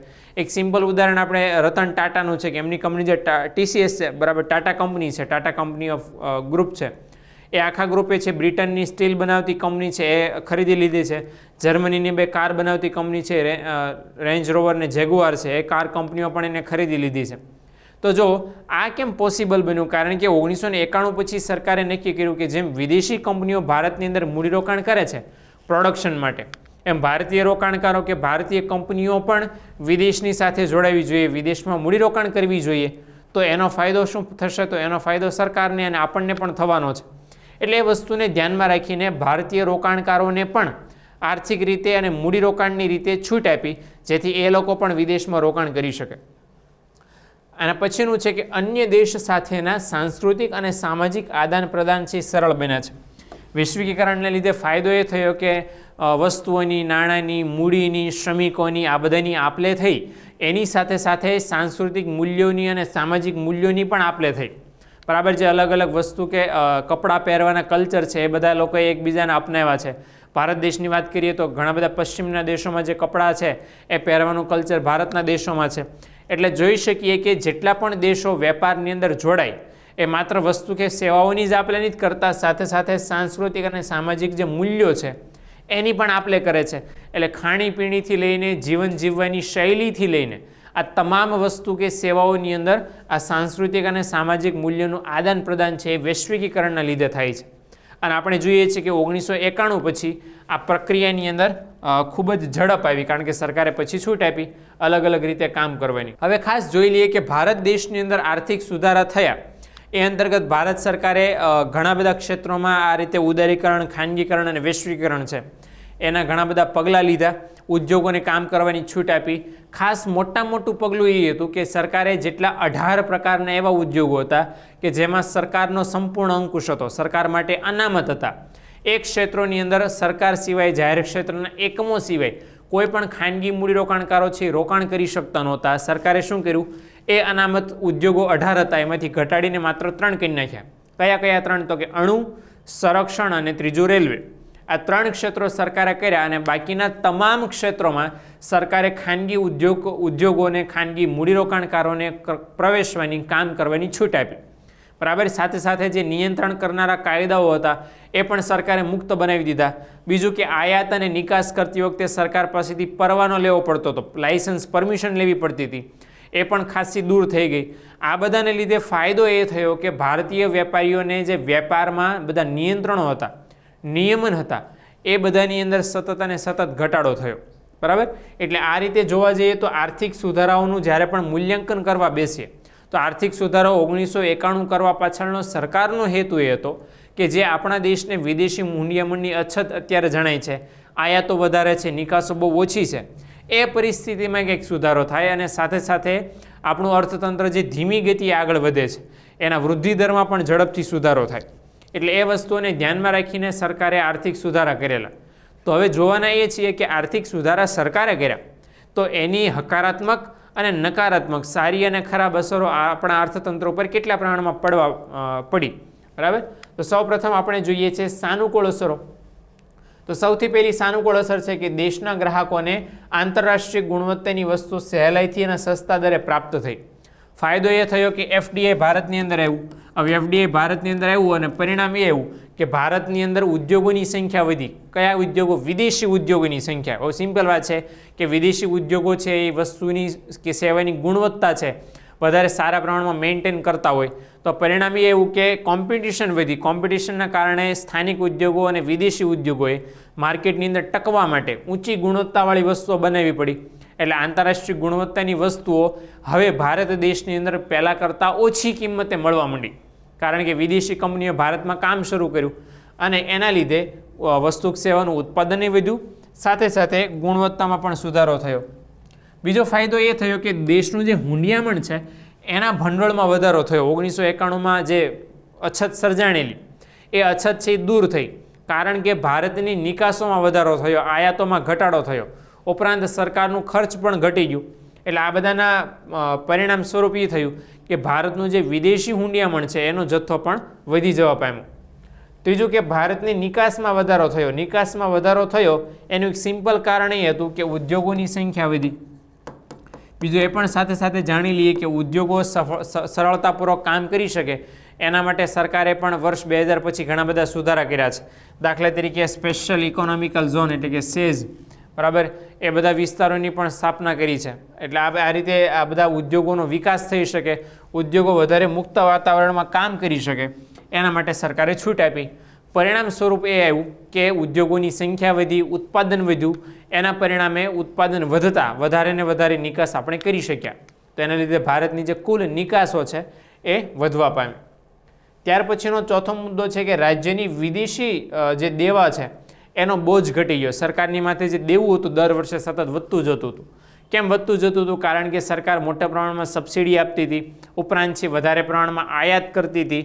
આ બધાને લીધે સરકારે ઘણી બધી ઉછીની મૂડી અન્ય સંસ્થાઓ પાસેથી કે વૈશ્વિક સંસ્થાઓ પાસેથી લેવી પડતી હતી અને એ લીધે વિદેશી દેવું બહુ હતું. પણ 1991ના સુધારાને લીધે નિકાસો વધી, મૂંડિયામણ વધી ગયું, આવક વધી. આ બધાને લીધે વિદેશી દેવાનો બોજો શું થયો છે? ઘટ્યો છે. અને સીધું વિદેશી મૂડીરોકાણ એટલે કે FDI એ વધ્યા છે, બરાબર. એટલે પરિણામ એ એવું કે આ બંનેના ફાયદાને લીધે સરકારની જે નાણાકીય ખેંચ હતી, ખાધ હતી, એમાં ઘટાડો થયો છે. પાંચમું છે કે મોટા પાયાના રોકાણો દ્વારા ખાનગી ક્ષેત્રનો વિકાસ થયો અને એના લીધે ઉત્પાદન અને રોજગારી બંને વધ્યા. જો મોટા પાયાના રોકાણો દ્વારા ફાયદો એ થયો કે દેશમાં ઘણા બધા મોટા એકમો સ્થપાયા જે ખાનગી હતા, બરાબર. હવે ઝાઝા પ્રમાણમાં છે ખાનગી ક્ષેત્રના એકમો મોટા પાયાના સ્થપાયા. પરિણામ સ્વરૂપે એવું થયું કે ઉત્પાદન પણ ઘણું બધું વધ્યું અને એની સાથે સાથે લોકોને જે રોજગારી હોય એ રોજગારીના પ્રમાણમાં પણ વધારો થયો, બરાબર. એટલે એક સમય એવો હતો કે 8.2% ભારતની અંદર રોજગારીનો દર હતો, એ ઘટીને 5.6%, 4.3% સમથિંગ આજુબાજુ ઘટી ગયો. એ બધાનું કારણ એ હતું કે ખાનગી ક્ષેત્રના ઉદ્યોગો છે એના લીધે રોજગારીની વધારે તકો ઊભી થઈ, વધારે ને વધારે પ્રમાણમાં સ્થપાણા. એટલે ત્યાર પછીનું છઠ્ઠું છે કે સાધનોની ગતિશીલતામાં વધારો થયો. હવે સાધનોની ગતિશીલતામાં એટલે શું? આપણા જે જાહેર ક્ષેત્રના એકમો હતો એ બિનકાર્યક્ષમ હતા અને એના લીધે છે ઉત્પાદનના સાધનોનો પૂરેપૂરો ઉપયોગ શક્ય બનતો નહોતો. ઇવન ભારત માટે એવું પણ કહેવાતું હતું કે ધનિક દેશની અંદર ગરીબો વસે છે. ભારતની પાસે વિપુલ પ્રમાણમાં કુદરતી સાધન સંપત્તિ, માનવ સાધન સંપત્તિ હોવા છતાં આપણે એનો ટેકનોલોજીના અછતના લીધે અથવા તો અભાવના લીધે, મૂડીના અભાવના લીધે પૂરેપૂરો ઉપયોગ કરી શકતા નહોતા. પણ વિદેશી મૂડીરોકાણ આવ્યું, વૈશ્વિકીકરણ આપણે કર્યું, કાયદાઓમાં પરિવર્તન લાવ્યા. આ બધાને લીધે ફાયદો એ થયો કે ઉદ્યોગોની સંખ્યા વધી, આપણી પાસે ટેકનોલોજી આવી, મૂડીરોકાણ વધી ગયું અને એના લીધે ઉત્પાદનના સાધનો છે એ ગતિશીલ વધારે ને વધારે પ્રમાણમાં બન્યા અને ઉદ્યોગોને પૂરતા પ્રમાણમાં મળતા થયા અને એના લીધે પરિણામે એવું કે જે પ્રોડક્ટિવિટી હતી, ઉત્પાદન ક્ષમતા, એમાં પણ વધારો થયો. સાતમું એ છે કે રાજ્યના અંકુશોને કારણે ભ્રષ્ટાચાર, અમલદારશાહી અને નિર્ણયોમાં વિલંબ, જડતા હતી એ ક્રમશઃ ઘટી ગઈ. સરકારે શું કર્યું કે 1990 પહેલાં છે જાહેર ક્ષેત્રના એકમોમાં આ બધા દૂષણો બહુ મોટા પ્રમાણમાં જોવા મળતા હતા. ખાસ કરીને ભ્રષ્ટાચાર છે, અમલદારશાહી છે, નિર્ણયોમાં વિલંબ છે, કોઈ ચોક્કસ નિર્ણય ઘણો બધો સમય થઈ જાય પણ લેવાય જ નહીં. આ બધું આપણે જોઈએ છે કે પંચવર્ષીય યોજનાઓ હોય તે પણ ઘણી બધી યોજનાઓ છે એના લક્ષ્યાંકો પૂરા કરી શકાયા નહીં. તો આ બધા જે સિસ્ટમ્સની અંદર પ્રોબ્લેમ્સ હતા એના માટે સરકારે ઘણા બધા કાયદાઓની રચના કરી. ફોર એક્ઝામ્પલ, શેર બજારનું નિયંત્રણ થાય એના માટે સેબીની રચના કરી, security exchange board of India, બરાબર. રિઝર્વ બેંક ઓફ ઇન્ડિયાને વધારે સત્તા આપી કે બેંકોનું નિયંત્રણ કરી શકે. ઉપરાંત વીમા ક્ષેત્ર છે તેના માટે IRDA એટલે IRDA એ સંસ્થાની સ્થાપના કરી. એટલે આ રીતે જોવા જઈએ તો ભારત દેશની અંદર જેટલા પણ જાહેર ક્ષેત્રના એકમો હતા, બરાબર, અને એવા ક્ષેત્રો હતા જેની અંદર આ બધું દૂષણો હતા એનું કંટ્રોલ થાય, બરાબર, અને મુક્ત થાય એ બધા દૂષણોથી, એના માટે સરકારે કડક પગલાઓ લીધા. પરિણામે એવું કે એ બધાની અંદર ઘટાડો જોવા મળ્યો. આઠમું એ છે કે રાજ્યના અંકુશ તથા મૂડીની અછતના કારણે ઉપેક્ષા પામેલા ક્ષેત્રોમાં ખાનગી મૂડીરોકાણ થયું. હવે ખાનગી મૂડીરોકાણ થયું એનું પરિણામ શું આવ્યું? વેગ થયો, વેગ મળ્યો એક ક્ષેત્રના વિકાસને. ઘણી બધી વખત એવું હતું, દાખલા કે સિમેન્ટ ઉદ્યોગ, લોખંડ ઉદ્યોગ છે, આવા બધા ઉદ્યોગો પર 1990 પહેલાં છે સરકારના નિયંત્રણો હતા, બરાબર. સરકાર માટે બધા ક્ષેત્રો અનામત હતા અને એના કારણે છે બધાનો વિકાસ નહોતો થયો. ઘણી બધી વખત એવું પણ હતું કે સરકારે મૂડીરોકાણ અમુક ક્ષેત્રોમાં કર્યું જ નહોતું. ફોર એક્ઝામ્પલ, કૃષિ ક્ષેત્ર છે, એ સહિતના ઘણા બધા ક્ષેત્રો લઈ શકાય. હવે એ બધા ક્ષેત્રોમાં મૂડીરોકાણ નહોતું કર્યું. પરિણામ શું આવતું હતું કે એના લીધે મૂડીરોકાણની અછતના લીધે, અભાવના લીધે, આયોજનના અભાવના લીધે છે એ બધા ક્ષેત્રોનો વિકાસ નહોતો થયો. ખાનગીકરણના લીધે પરિણામ શું આવ્યું? આ બધા આર્થિક સુધારાના લીધે કે એ બધા ક્ષેત્રો કે જેની અંદર મૂડીરોકાણ નહોતું થયું, બરાબર, એના કારણે વિકાસ નહોતો થયો, એમના વિકાસને આ બધા સુધારા દ્વારા વેગ મળ્યો. ઓકે, ત્યાર પછી છે આર્થિક સુધારાની પ્રતિકૂળ અસરો, નેગેટિવ અસરો, બરાબર. આર્થિક સુધારા ભારત દેશે અપનાવ્યા, તો એ ભારત દેશે અપનાવ્યા પછી છે એ કયા કયા સારી બાબતો જોવા મળી તો આપણે જોયું, પણ નેગેટિવ બાબતો કઈ કઈ જોવા મળી એ પણ ખાસ સમજી લેવાનું છે. તો સૌથી પહેલું છે કે નાના પાયાના ઉદ્યોગો અને ગૃહ ઉદ્યોગોને ભારે નુકસાન થયું. તો કેમ ભારે નુકસાન થયું? કારણ કે મોટા પાયાના ઉદ્યોગો સ્થાપના, વિદેશી કંપનીઓ ભારતમાં આવી, એ પણ ખૂબ મોટા પાયે મૂડીરોકાણ કર્યું અને ઉદ્યોગ ધંધાઓ શરૂ કર્યા. એટલા માટે ભારે નુકસાન થયું. એનું બીજું પણ એક કારણ છે કે બહુરાષ્ટ્રીય કંપનીઓ હતા, એ બહુરાષ્ટ્રીય કંપનીઓની જાહેરાત ખર્ચ અને સ્પર્ધાત્મકતા જે કોમ્પિટિટિવનેસ હતી એની સામે જે નાના પાયાના અને ગૃહ ઉદ્યોગો ભારતના હતા એ ટકી શક્યા નહીં, કારણ કે મોટી કંપનીઓ છે એમની પાસે મૂડીરોકાણ, મૂડીબળ એમનું બહુ વધારે હોય, એનો ઉપયોગ કરીને જાહેરાત વધારે પ્રમાણમાં કરી. હવે એવી કેપેસિટી નાના ઉદ્યોગો, ગૃહ ઉદ્યોગોની હતી નહીં. એની સાથે સાથે સ્પર્ધાત્મકતા પણ ટકી શકાય એવી ગુણવત્તા કે એટલી પ્રોડક્શન કેપેસિટી નાના પાયાના ગૃહ ઉદ્યોગોની નહોતી. આ બધાના સંયુક્ત પરિણામ એવું કે સૌથી વધારે નુકસાન આર્થિક સુધારાને કારણે આ જે સ્મોલ સેક્ટરના યુનિટ્સ હતા બધા એકમોને ભારે નુકસાન વેઠવું પડ્યું, બરાબર. ઉત્પાદનમાં પણ, ગુણવત્તામાં પણ, વેચાણમાં પણ, આ બધાની અંદર. બીજું કે ખાનગીકરણની સાથે સાથે વૈશ્વિકીકરણ શરૂ થઈ ગયું. એટલે ખાનગીકરણ તો થયું પણ એની સાથે વૈશ્વિકીકરણ થયું અને પરિણામ શું આવ્યું કે વિદેશી કંપનીઓ ભારતમાં મૂડીરોકાણ કરવા માટે આવી અને એના કારણે વિદેશી ઉદ્યોગોનું, વિદેશી કંપનીઓનું ભારતમાં આગમન થયું. આ ઘટનાને લીધે પરિણામ એ આવ્યું કે દેશના જે ઉત્પાદકો છે એ હજી કાર્યક્ષમ બને આંતરરાષ્ટ્રીય ક્વોલિટીની વસ્તુઓ બનાવવા માટે, બરાબર. આંતરરાષ્ટ્રીય કક્ષાની જે વસ્તુઓ છે જે ઓછી કિંમતે એ ગુણવત્તા જળવાવી જોઈએ, એવું કરવા માટે હજી દેશના ઉત્પાદકો સક્ષમ બને, બરાબર. એ પહેલાં તો આંતરરાષ્ટ્રીય સ્પર્ધાનો સામનો કરવો પડ્યો, એટલે બરાબર. એટલે ભારતના ઉદ્યોગો ટેકનોલોજીમાં કામ કરતા શીખે, આંતરરાષ્ટ્રીય ગુણવત્તા છે એ મેળવતા શીખે, એ પહેલાં જ આંતરરાષ્ટ્રીય કંપનીઓ સાથે હરીફાઈમાં ઉતરવું પડ્યું. તો પરિણામ શું એવું કે જે ઉદ્યોગો છે આવું કરવામાં સફળ ન થયા, બરાબર, એ બધાએ નુકસાન સહન કરવું પડ્યું. એટલે ઇવન નાના પાયાના ગૃહ ઉદ્યોગોને તો નુકસાન થયું, પણ એવા ઉદ્યોગો જે આંતરરાષ્ટ્રીય કંપનીઓ સાથે હરીફાઈમાં છે ઉતરી શકે એમ નહોતા, ગુણવત્તા જાળવી શકે એમ નહોતા, એ બધાને પણ નુકસાન સહન કરવું પડ્યું, વેઠવું પડ્યું. ત્રીજું કે જાહેર સેવા જેટલી પણ હતી મોટાભાગની જાહેર સેવાનું ખાનગીકરણ થયું. કારણ કે આપણે આગળ વાત કરીએ એમ કે સરકારે જાહેર ક્ષેત્ર માટે 18 અનામત ઉદ્યોગો હતા, એમાંથી સરકારે માત્ર 3 ઉદ્યોગો પોતાની પાસે રહેવા દીધા અનામત, રેલવે, અણુ અને સંરક્ષણ. બાકીના બધા ક્ષેત્રોમાં, બધી સેવાઓમાં મૂડીરોકાણ અને કામ કરવાની ખાનગી ક્ષેત્રને છૂટ આપી. તો પરિણામ એ આવ્યું કે એના લીધે છે એ બધી સેવાઓ ખાનગી થઈ. હવે સિમ્પલ વાત છે, ખાનગી ક્ષેત્ર છે એ શું કરે? નફાના હેતુથી કામ કરે. નફાના હેતુથી કામ કરે તો પરિણામ એ આવે કે ગ્રાહકોને પહેલાં જે જાહેર સેવાઓ નીચી કિંમતે મળતી હતી એ જ જાહેર સેવાઓ માટે વધારે કિંમતો ચૂકવવી પડી. પરિણામ એ આવ્યું કે જાહેર સેવાઓ છે મોંઘી બની. ઉપરાંત સરકારે શું કર્યું? પોતાનો ખર્ચ ઘટાડવા માટે, જાહેર ખર્ચ ઘટાડવા માટે સબસિડીમાં ઘટાડો કર્યો. તો સબસિડીમાં ઘટાડો કર્યો એનું પરિણામ શું આવ્યું કે એના લીધે છે એ સરકારની જે બધી સેવાઓ હતી, જાહેર સેવાઓ, ઉપયોગી સેવાઓ, એમાં પણ મોંઘી થઈ, બરાબર. એના ખર્ચમાં વધારો થયો અને એ બધામાં વધારો થયો અને છેલ્લું પરિણામ એ એવું કે વસ્તુ કે સેવા છે એનો ઉત્પાદનનો ખર્ચ પણ વધી જવા પામ્યો. એટલે ઇન શોર્ટ આ બધાના કારણે પરિણામ એવું કે જે જાહેર ઉપયોગી સેવાઓ હતી, લોક ઉપયોગી સેવાઓ હતી એ પહેલાં કરતાં મોંઘી બની. ત્યાર પછીનો મુદ્દો છે કે ભારતીય ચલણનો નિર્ધારણ વેપારના આધારે અને બજારમાં થવાથી. જો આપણને ખબર છે કે સરકારે ફેરાની જગ્યાએ ફેમા કાયદો લાવ્યા અને વિદેશી હુંડિયામણ છે એનું મૂલ્ય સ્વતંત્ર રીતે નક્કી થાય બજારના પરિબળોના આધારે, માંગ અને પુરવઠાના આધારે અને કેટલો વિદેશ વેપાર થાય છે એના આધારે.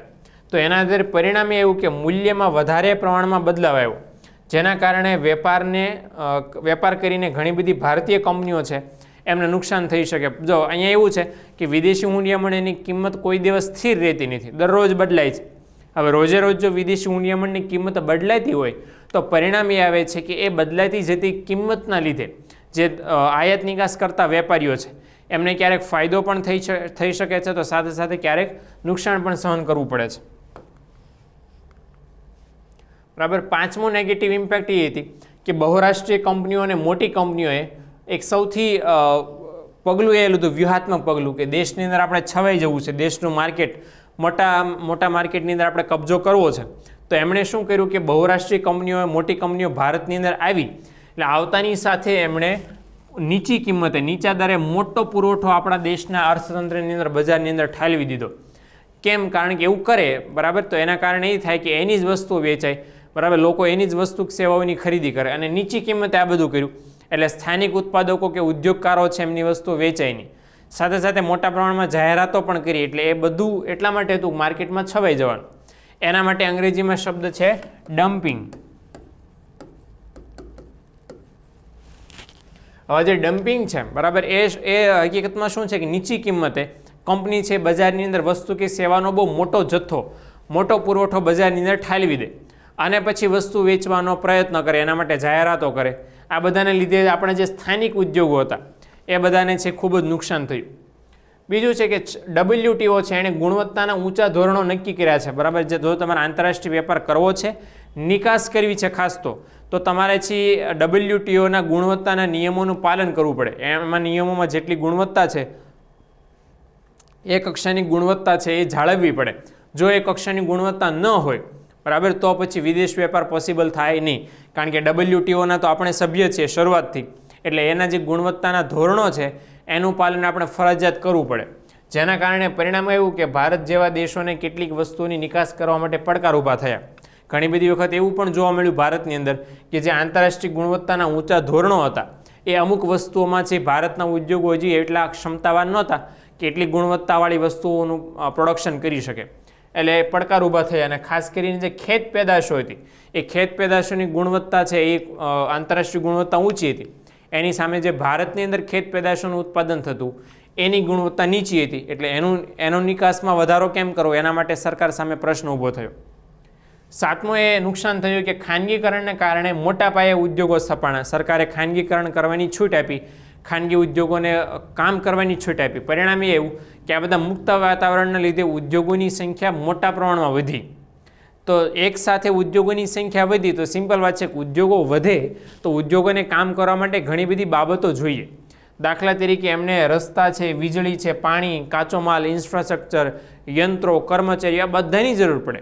હવે બધાની જરૂર પડે તો પરિણામ શું આવ્યું કે ઉદ્યોગોની સંખ્યા એક સાથે વધી ગઈ. એના લીધે આ બધી જે પ્રાઇમરી થિંગ્સ છે, બરાબર, આ પ્રાથમિક વસ્તુઓ જે ઉદ્યોગ માટે જોઈએ છે એના અસ્તિત્વ માટે, એની અછત સર્જાણી અને પૂરતા પ્રમાણમાં ઉદ્યોગોને મળી શકી નહીં. આઠમું છે કે દેશમાં આર્થિક અસમાનતા છે ખૂબ વધી છે. એવું કહેવાય છે કે જેટલા પણ ઉદ્યોગકારો છે એમની આવકમાં બહુ વધારો થયો છે. દેશનો અમુક એવો ચોક્કસ વર્ગ જે આ સુધારાઓ સાથે, જે ઉદ્યોગની સાથે સંકળાયેલો છે, એમની આવકમાં ખૂબ જ વધારે પ્રમાણમાં સુધારો થયો છે, જ્યારે બાકીની જે વસ્તી છે એની આવકમાં એટલો બધો વધારો નથી થયો. પરિણામે જે અમીર અને ગરીબનો જે ભેદ છે એ આવકની અસમાનતામાં બહુ બધો ફેરફાર જોવા મળ્યો છે, ઇન શોર્ટ વધારો થયો છે. નવમું એ છે કે જીવન જરૂરી વસ્તુઓ અને સેવાઓના ભોગે સમાજના નાના વર્ગની જરૂરિયાત સંતોષતી મોજ શોખની વસ્તુઓનું ઉત્પાદન અને વેચાણ બંને વધી ગયા છે. જેમ જેમ સમય જતો જાય છે એમ ભારત દેશની અંદર છે આ બાબત એક બહુ ખરાબ નેગેટિવ છે જતી જાય છે કે આપણી જીવનશૈલી છે વધારે ને વધારે મોજ શોખવાળી થતી જાય છે. તો પરિણામ એવું છે કે આપણા ભાગે જે જીવન જરૂરિયાતની વસ્તુઓ છે એનું ઉત્પાદન થવું જોઈએ, બરાબર. તો એના ભોગે કઈ વસ્તુનું ઉત્પાદન થાય છે? મોજ શોખની વસ્તુઓનું ઉત્પાદન થાય છે. પરિણામ એ આવે છે કે જે જીવન જરૂરિયાતની વસ્તુઓનું વધારે ઉત્પાદન થાય તો નીચી કિંમતે આપણને મળે. હવે નીચી કિંમતે મળે આપણને તો સામાન્યમાં પણ સામાન્ય વ્યક્તિ છે ખરીદી શકે. પ્રોબ્લેમ એ છે કે એ થતું નથી અને મોજ શોખની વસ્તુઓનું વેચાણ વધતું જાય છે. અને છેલ્લે 10મો મુદ્દો છે કે સામાજિક અને સાંસ્કૃતિક વારસાને વ્યાપક નુકસાન થયું છે એવું ઘણા બધા માને છે. એવું ઘણા બધા લોકો માને છે કે આપણા દેશનો જે સાંસ્કૃતિક અને સામાજિક વારસો છે એ વિદેશી ઉદ્યોગોના કારણે, વિદેશીકરણના કારણે, વૈશ્વિકીકરણના કારણે નુકસાન પહોંચ્યું છે. કારણ કે આપણા જે મૂળ મૂલ્યો હતા એને ભૂલીને લોકોએ અન્ય દેશોની જીવનશૈલીનું, અન્ય દેશોની કપડાં પહેરવાની રીતોનું કે વસ્તુ વાપરવાની રીત છે એનું આંધળું અનુકરણ કર્યું છે, બરાબર. એટલે એક એ પણ ટ્રેન્ડ છે. ઘણા બધા એવું માને છે કે આપણા દેશના ઉદ્યોગોને તો નાના પાયે નુકસાન થયું છે, એની સાથે સાથે આ બધા જે લોકો છે એને પણ નુકસાન સહન કરવાનો વારો આવ્યો છે. ઓકે, હવે જોઈએ કે ઉદારીકરણ, ખાનગીકરણ અને વૈશ્વિકીકરણ આ ભારત દેશની અંદર થયું તો કયા ક્ષેત્ર પર એનો શું પ્રભાવ પડ્યો? સૌપ્રથમ આપણે વાત કરી લઈએ કૃષિ ક્ષેત્રની. તો કૃષિ ક્ષેત્રમાં શું શું ફેરફાર થયા? તો સૌથી પહેલો ફાયદો એ થયો કે ખાતરનું જે મૂલ્ય છે એનું નિયમન થયું. બરાબર, ખેડૂતોનું શોષણ મોટાભાગે ખેડૂતો ખેતી કરવા માટે જે બધા નિપજકો વાપરે છે કે ખાતર હોય, સિંચાઈ હોય, આ બધી બાબતો, તો આ જે ઘટકો જે ઉપયોગ કરે છે એની અંદર ખાતર, રાસાયણિક ખાતર કે સેન્દ્રિય ખાતર સૌથી અગત્યના મૂલ્યો છે જે જમીનમાં પોષક તત્વો ઉમેરવાનું કામ કરે છે. તો એનું જે નિયમન છે, એની કિંમતનું નિયમન એ ભારત સરકારે કરવાનું નક્કી કર્યું. એની અંદર સબસિડી આપવાનું સરકારે નક્કી કર્યું, જેથી ખેડૂતો છે ઓછી કિંમતે એને ખરીદીને, એટલે ખેડૂતોને ખરીદવું પોસાઈ શકે એના માટે નિયમન કરવાનું કામ કર્યું. ઉપરાંત કૃષિ ક્ષેત્રે કોન્ટ્રાક્ટ ફાર્મિંગ માટે કાયદાની રચના કરવામાં આવી છે. કૃષિ બિલ સરકાર તરફથી રજૂ કરવામાં આવ્યું છે. ઉપરાંત ખેત ઉત્પાદનોના વેચાણ માટે સરકારે બજારોની રચના કરી, જેને આપણે બધા એપીએમસીના નામથી ઓળખીએ છીએ. બરાબર, એગ્રીકલ્ચરલ પ્રોડક્ટ માર્કેટિંગ કમિટી અથવા તો કોર્પોરેશન. તો આ જે એપીએમસી છે એ કમિટી માટે એની અંદર એવું હોય કે સરકાર નિયંત્રિત બજાર છે અને એની અંદર વેપારી છે એણે સરકાર દ્વારા નિયત કરેલા ભાવથી જ ખેડૂત પાસે વસ્તુ કે સેવાઓ ખરીદવી પડે અને એની અંદર ખેડૂતને રક્ષણ મળે. સરકાર ખેડૂતને ટેકાના ભાવ આપે, ઓછામાં ઓછા ભાવ આપે, જેનાથી એને નુકસાન થાય નહીં. એટલે આ રીતે સરકારે ખેત ઉત્પાદનનું વેચાણ થઈ શકે એના માટે અલગ અલગ જિલ્લાઓની અંદર, રાજ્યોની અંદર આવા માર્કેટોની રચના કરી છે. ઉપરાંત ઘણા બધા જે વાણિજ્ય પાકો છે, રોકડિયા પાકો, ખાસ કરીને કપાસ, શણ છે, શેરડી છે, તમાકુ છે, આ બધા પાકો છે એ બધા રોકડિયા પાક પણ કહેવાય છે, વાણિજ્ય પાક પણ કહેવાય છે. આ બધાનો સરકારે વાયદા બજારમાં સમાવેશ કર્યો છે, જેથી વધારે ને વધારે કિંમત આ બધા પાક ઉગાડતા ખેડૂતોને મળે. ઉપરાંત ખેડૂતો છે એ નાણાકીય સગવડ છે એની સગવડતા ઓછી હોય છે, તો વધારે વધારે નાણાકીય સગવડ મળે એના માટે SHG એટલે કે સેલ્ફ હેલ્પ ગ્રુપ એનો ઉપયોગ છે એ સરકારે નાણાકીય સમાવેશ માટે કર્યો. એટલે ઇન શોર્ટ ખેડૂતો છે નાણાકીય અસહાય એમને ન રહે, વધારેમાં વધારે પ્રમાણમાં છે એમને નાણાકીય સહાય મળે એના માટે સરકારે પ્રયત્નો કર્યા છે. ઇનફેક્ટ સરકારે છે નાબાર્ડ, NABARD, આ નાબાર્ડ નામની બેંકની પણ રચના કરી છે, જે સ્પેશિયલી છે ખેડૂતોને કૃષિ ક્ષેત્ર માટે સહાય આપવાનું કામ કરે છે, સલાહ આપવાનું કામ કરે છે. બરાબર, એટલે આ રીતે નાબાર્ડ નામની જે સંસ્થા છે, બેંક, એ આપણા ભારત દેશની અંદર કૃષિ ક્ષેત્ર માટે કામ કરતી મોટી બેંક છે. એની પણ રચના સરકારે ખેડૂતો માટે કરી છે, ખેતી ક્ષેત્ર માટે કરી છે. ત્યાર પછી છે રાષ્ટ્રીય બાગાયતી મિશનની સરકારે શરૂ કરી છે કે આપણા દેશની અંદર ધાન્ય પાકો અને રોકડિયા પાકોનું ઉત્પાદન તો થાય જ છે, એની સાથે સાથે ફળ કે ફૂલ કે અન્ય જે વિવિધ પાકો છે તો વિવિધતા આપણી વધે કૃષિ ક્ષેત્રની, એના માટે સરકારે આ બાગાયતી મિશન છે એની પણ શરૂઆત કરી છે. ઉપરાંત ઔદ્યોગિક ક્ષેત્રની વાત કરીએ તો ઉદ્યોગો છે એને ફાયદો થઈ શકે એના માટે સરકારે MITP અને ફેરા જેવા કાયદાઓ છે સમાપ્ત કરી દીધા અને MITPની જગ્યાએ સરકારે કોમ્પિટિશન એક્ટ 2002ની અંદર સરકાર લાવી છે. બરાબર, અને ફેમા કાયદો છે એ ફેરાની જગ્યાએ લાવી છે, એટલે ફોરેન એક્સચેન્જ મેનેજમેન્ટ એક્ટ. આ બંને કાયદાઓ સરકાર એટલા માટે લાવી છે, બરાબર, 1990 પહેલાંના જૂના દૂર કરીને, કે જેથી ઉદ્યોગોને કામ કરવા માટે વધારેમાં વધારે સારામાં સારું વાતાવરણ મળે. ત્યારબાદ શુગર, ટેક્સટાઇલ, ઇલેક્ટ્રોનિક ઉદ્યોગ માટે પણ સરકારે નવી નીતિઓ અપનાવી છે. બરાબર, સરકારે વખતો વખત ઉદ્યોગ નીતિ એની રચના કરી છે અને એ ઔદ્યોગિક નીતિ અંતર્ગત સરકારે આ બધા જે ઉદ્યોગો છે એના માટે અલગ અલગ નીતિઓનું કામ કરવાનું શરૂ કર્યું છે. પહેલાં એવું હતું કે ઔદ્યોગિક નીતિ હતી એના માટે સરકાર દરેક ક્ષેત્રના ઉદ્યોગો માટે સરખા જ નિયમો બનાવતી, પણ પછીથી સરકારે શુગર માટે, શુગર ઉદ્યોગ માટે, ટેક્સટાઇલ ઇન્ડસ્ટ્રી માટે, ઇલેક્ટ્રોનિક્સ ઇન્ડસ્ટ્રી માટે, આ બધા માટે અલગ અલગ નીતિઓ અપનાવવાની શરૂઆત કરી, જેથી પર્ટિક્યુલર એ ઉદ્યોગોને ફાયદો થાય, એમને વધારે સ્વતંત્રતા મળે.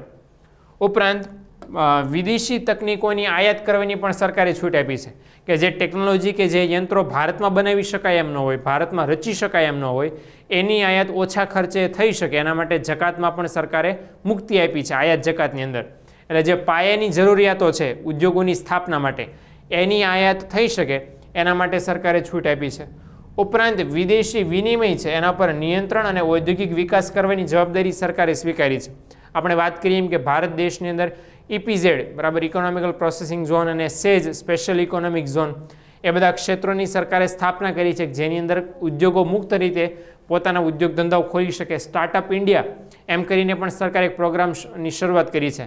ગુજરાતની વાત કરીએ તો ગ્લોબલ સમિટ દર વર્ષે યોજાય છે, બરાબર, જેની અંદર વાઇબ્રન્ટ સમિટ યોજાય છે, જેની અંદર છે વિશ્વના બધા ઉદ્યોગપતિઓ છે એ ભારતના અને ગુજરાતના ઉદ્યોગપતિઓ સાથે કોલાબરેશન કરે છે, MOU કરે છે, મેમોરેન્ડમ ઓફ અન્ડરસ્ટેન્ડિંગ, બરાબર, સમજૂતીના કરાર કરે છે. તો એ બધાના કારણે ઉદ્યોગોનો વિકાસ થવાની શક્યતાઓ વધી જાય છે. ત્યાર પછી જોઈએ રાજકોષીય નીતિમાં શું સુધારા આવ્યા.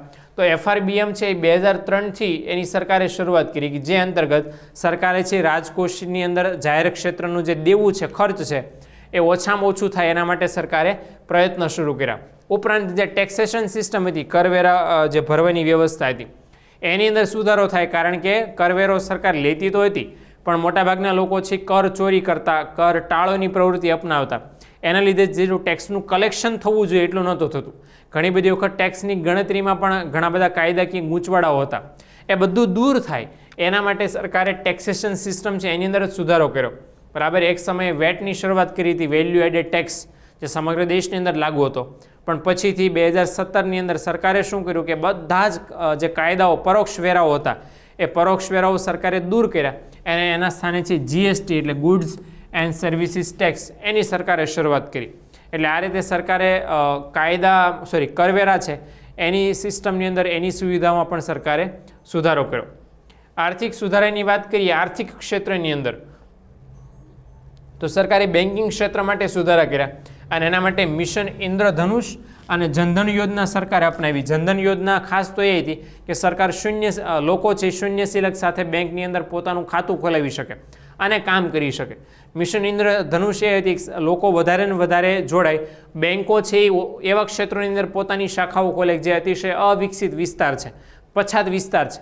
તો એ વિસ્તારના લોકો છે એની પણ સ્થિતિ આર્થિક રીતે સુધરે અને નાણાકીય બચત કરતા થાય, બેન્કો સાથે જોડાતા થાય, તો વધારે ને વધારે બેન્કિંગ ક્ષેત્રનો વિકાસ થાય. એના માટે પણ સરકારે ઘણી બધી યોજનાઓને પગલાં લીધા.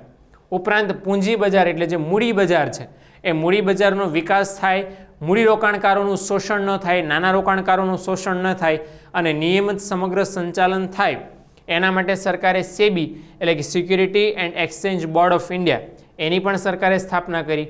ઉપરાંત વીમા ક્ષેત્રે પણ સુધારા કર્યા. વીમા ક્ષેત્રમાં સામાન્ય વીમો અને જીવન વીમો, બરાબર. તો આપણને ખબર છે કે ભારતની અંદર LIC life insurance corporation of India, બરાબર, જે જાહેર નિગમ છે, બરાબર, જે જીવન વીમો આપવાનું કામ કરતી ભારતની મોટું નિગમ છે એ, અને બીજું છે GIC એટલે general insurance corporation of India. એટલે આ બંને સંસ્થાઓ છે એ અંતર્ગત બીજી પણ ઘણી બધી વીમા કંપનીઓ હતી. એ બધાને સરકારે મૂડીરોકાણ કરવાની છૂટ આપી. તો એની સાથે સાથે વીમા ક્ષેત્રમાં પણ ગ્રાહકોનું શોષણ ન થાય, બરાબર, એના માટે સરકારે IRDAની રચના કરી, ઇન્સ્યોરન્સ રેગ્યુલેટરી ડેવલપમેન્ટ ઓથોરિટી.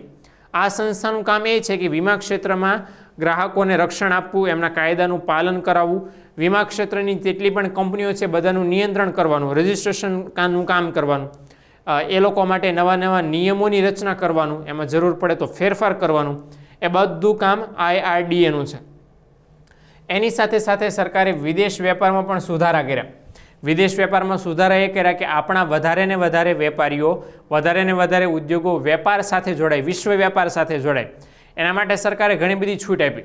એક તો સૌથી પહેલો મોટો સુધારો એ કર્યો કે સરકારે જકાત છે એની અંદર ઘટાડો કર્યો.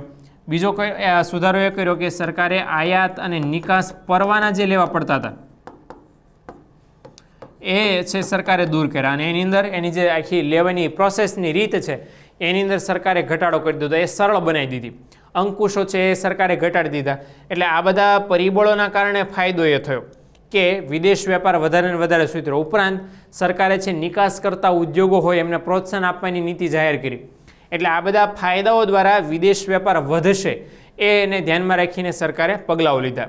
ઉપરાંત સાથે સાથે સરકારે રૂપિયાનું વિમુદ્રીકરણ પણ કર્યું. આપણી ભાષામાં એને કહીએ તો નોટબંધી કરી અને 1000 અને 500ની નોટ છે એના પર પણ સરકારે પ્રતિબંધ મૂકી દીધો. એ ભ્રષ્ટાચારને નાબૂદ કરવા માટે અને જે કેશ ટ્રાન્ઝેક્શન છે, બરાબર, રોકડ જે વ્યવહાર થાય છે એ ઘટે અને બેંક થ્રુ ટ્રાન્ઝેક્શન વધારે ને વધારે થાય, એ માટે સરકારે આ નોટબંધીનો પ્રયત્ન શરૂ કરેલો.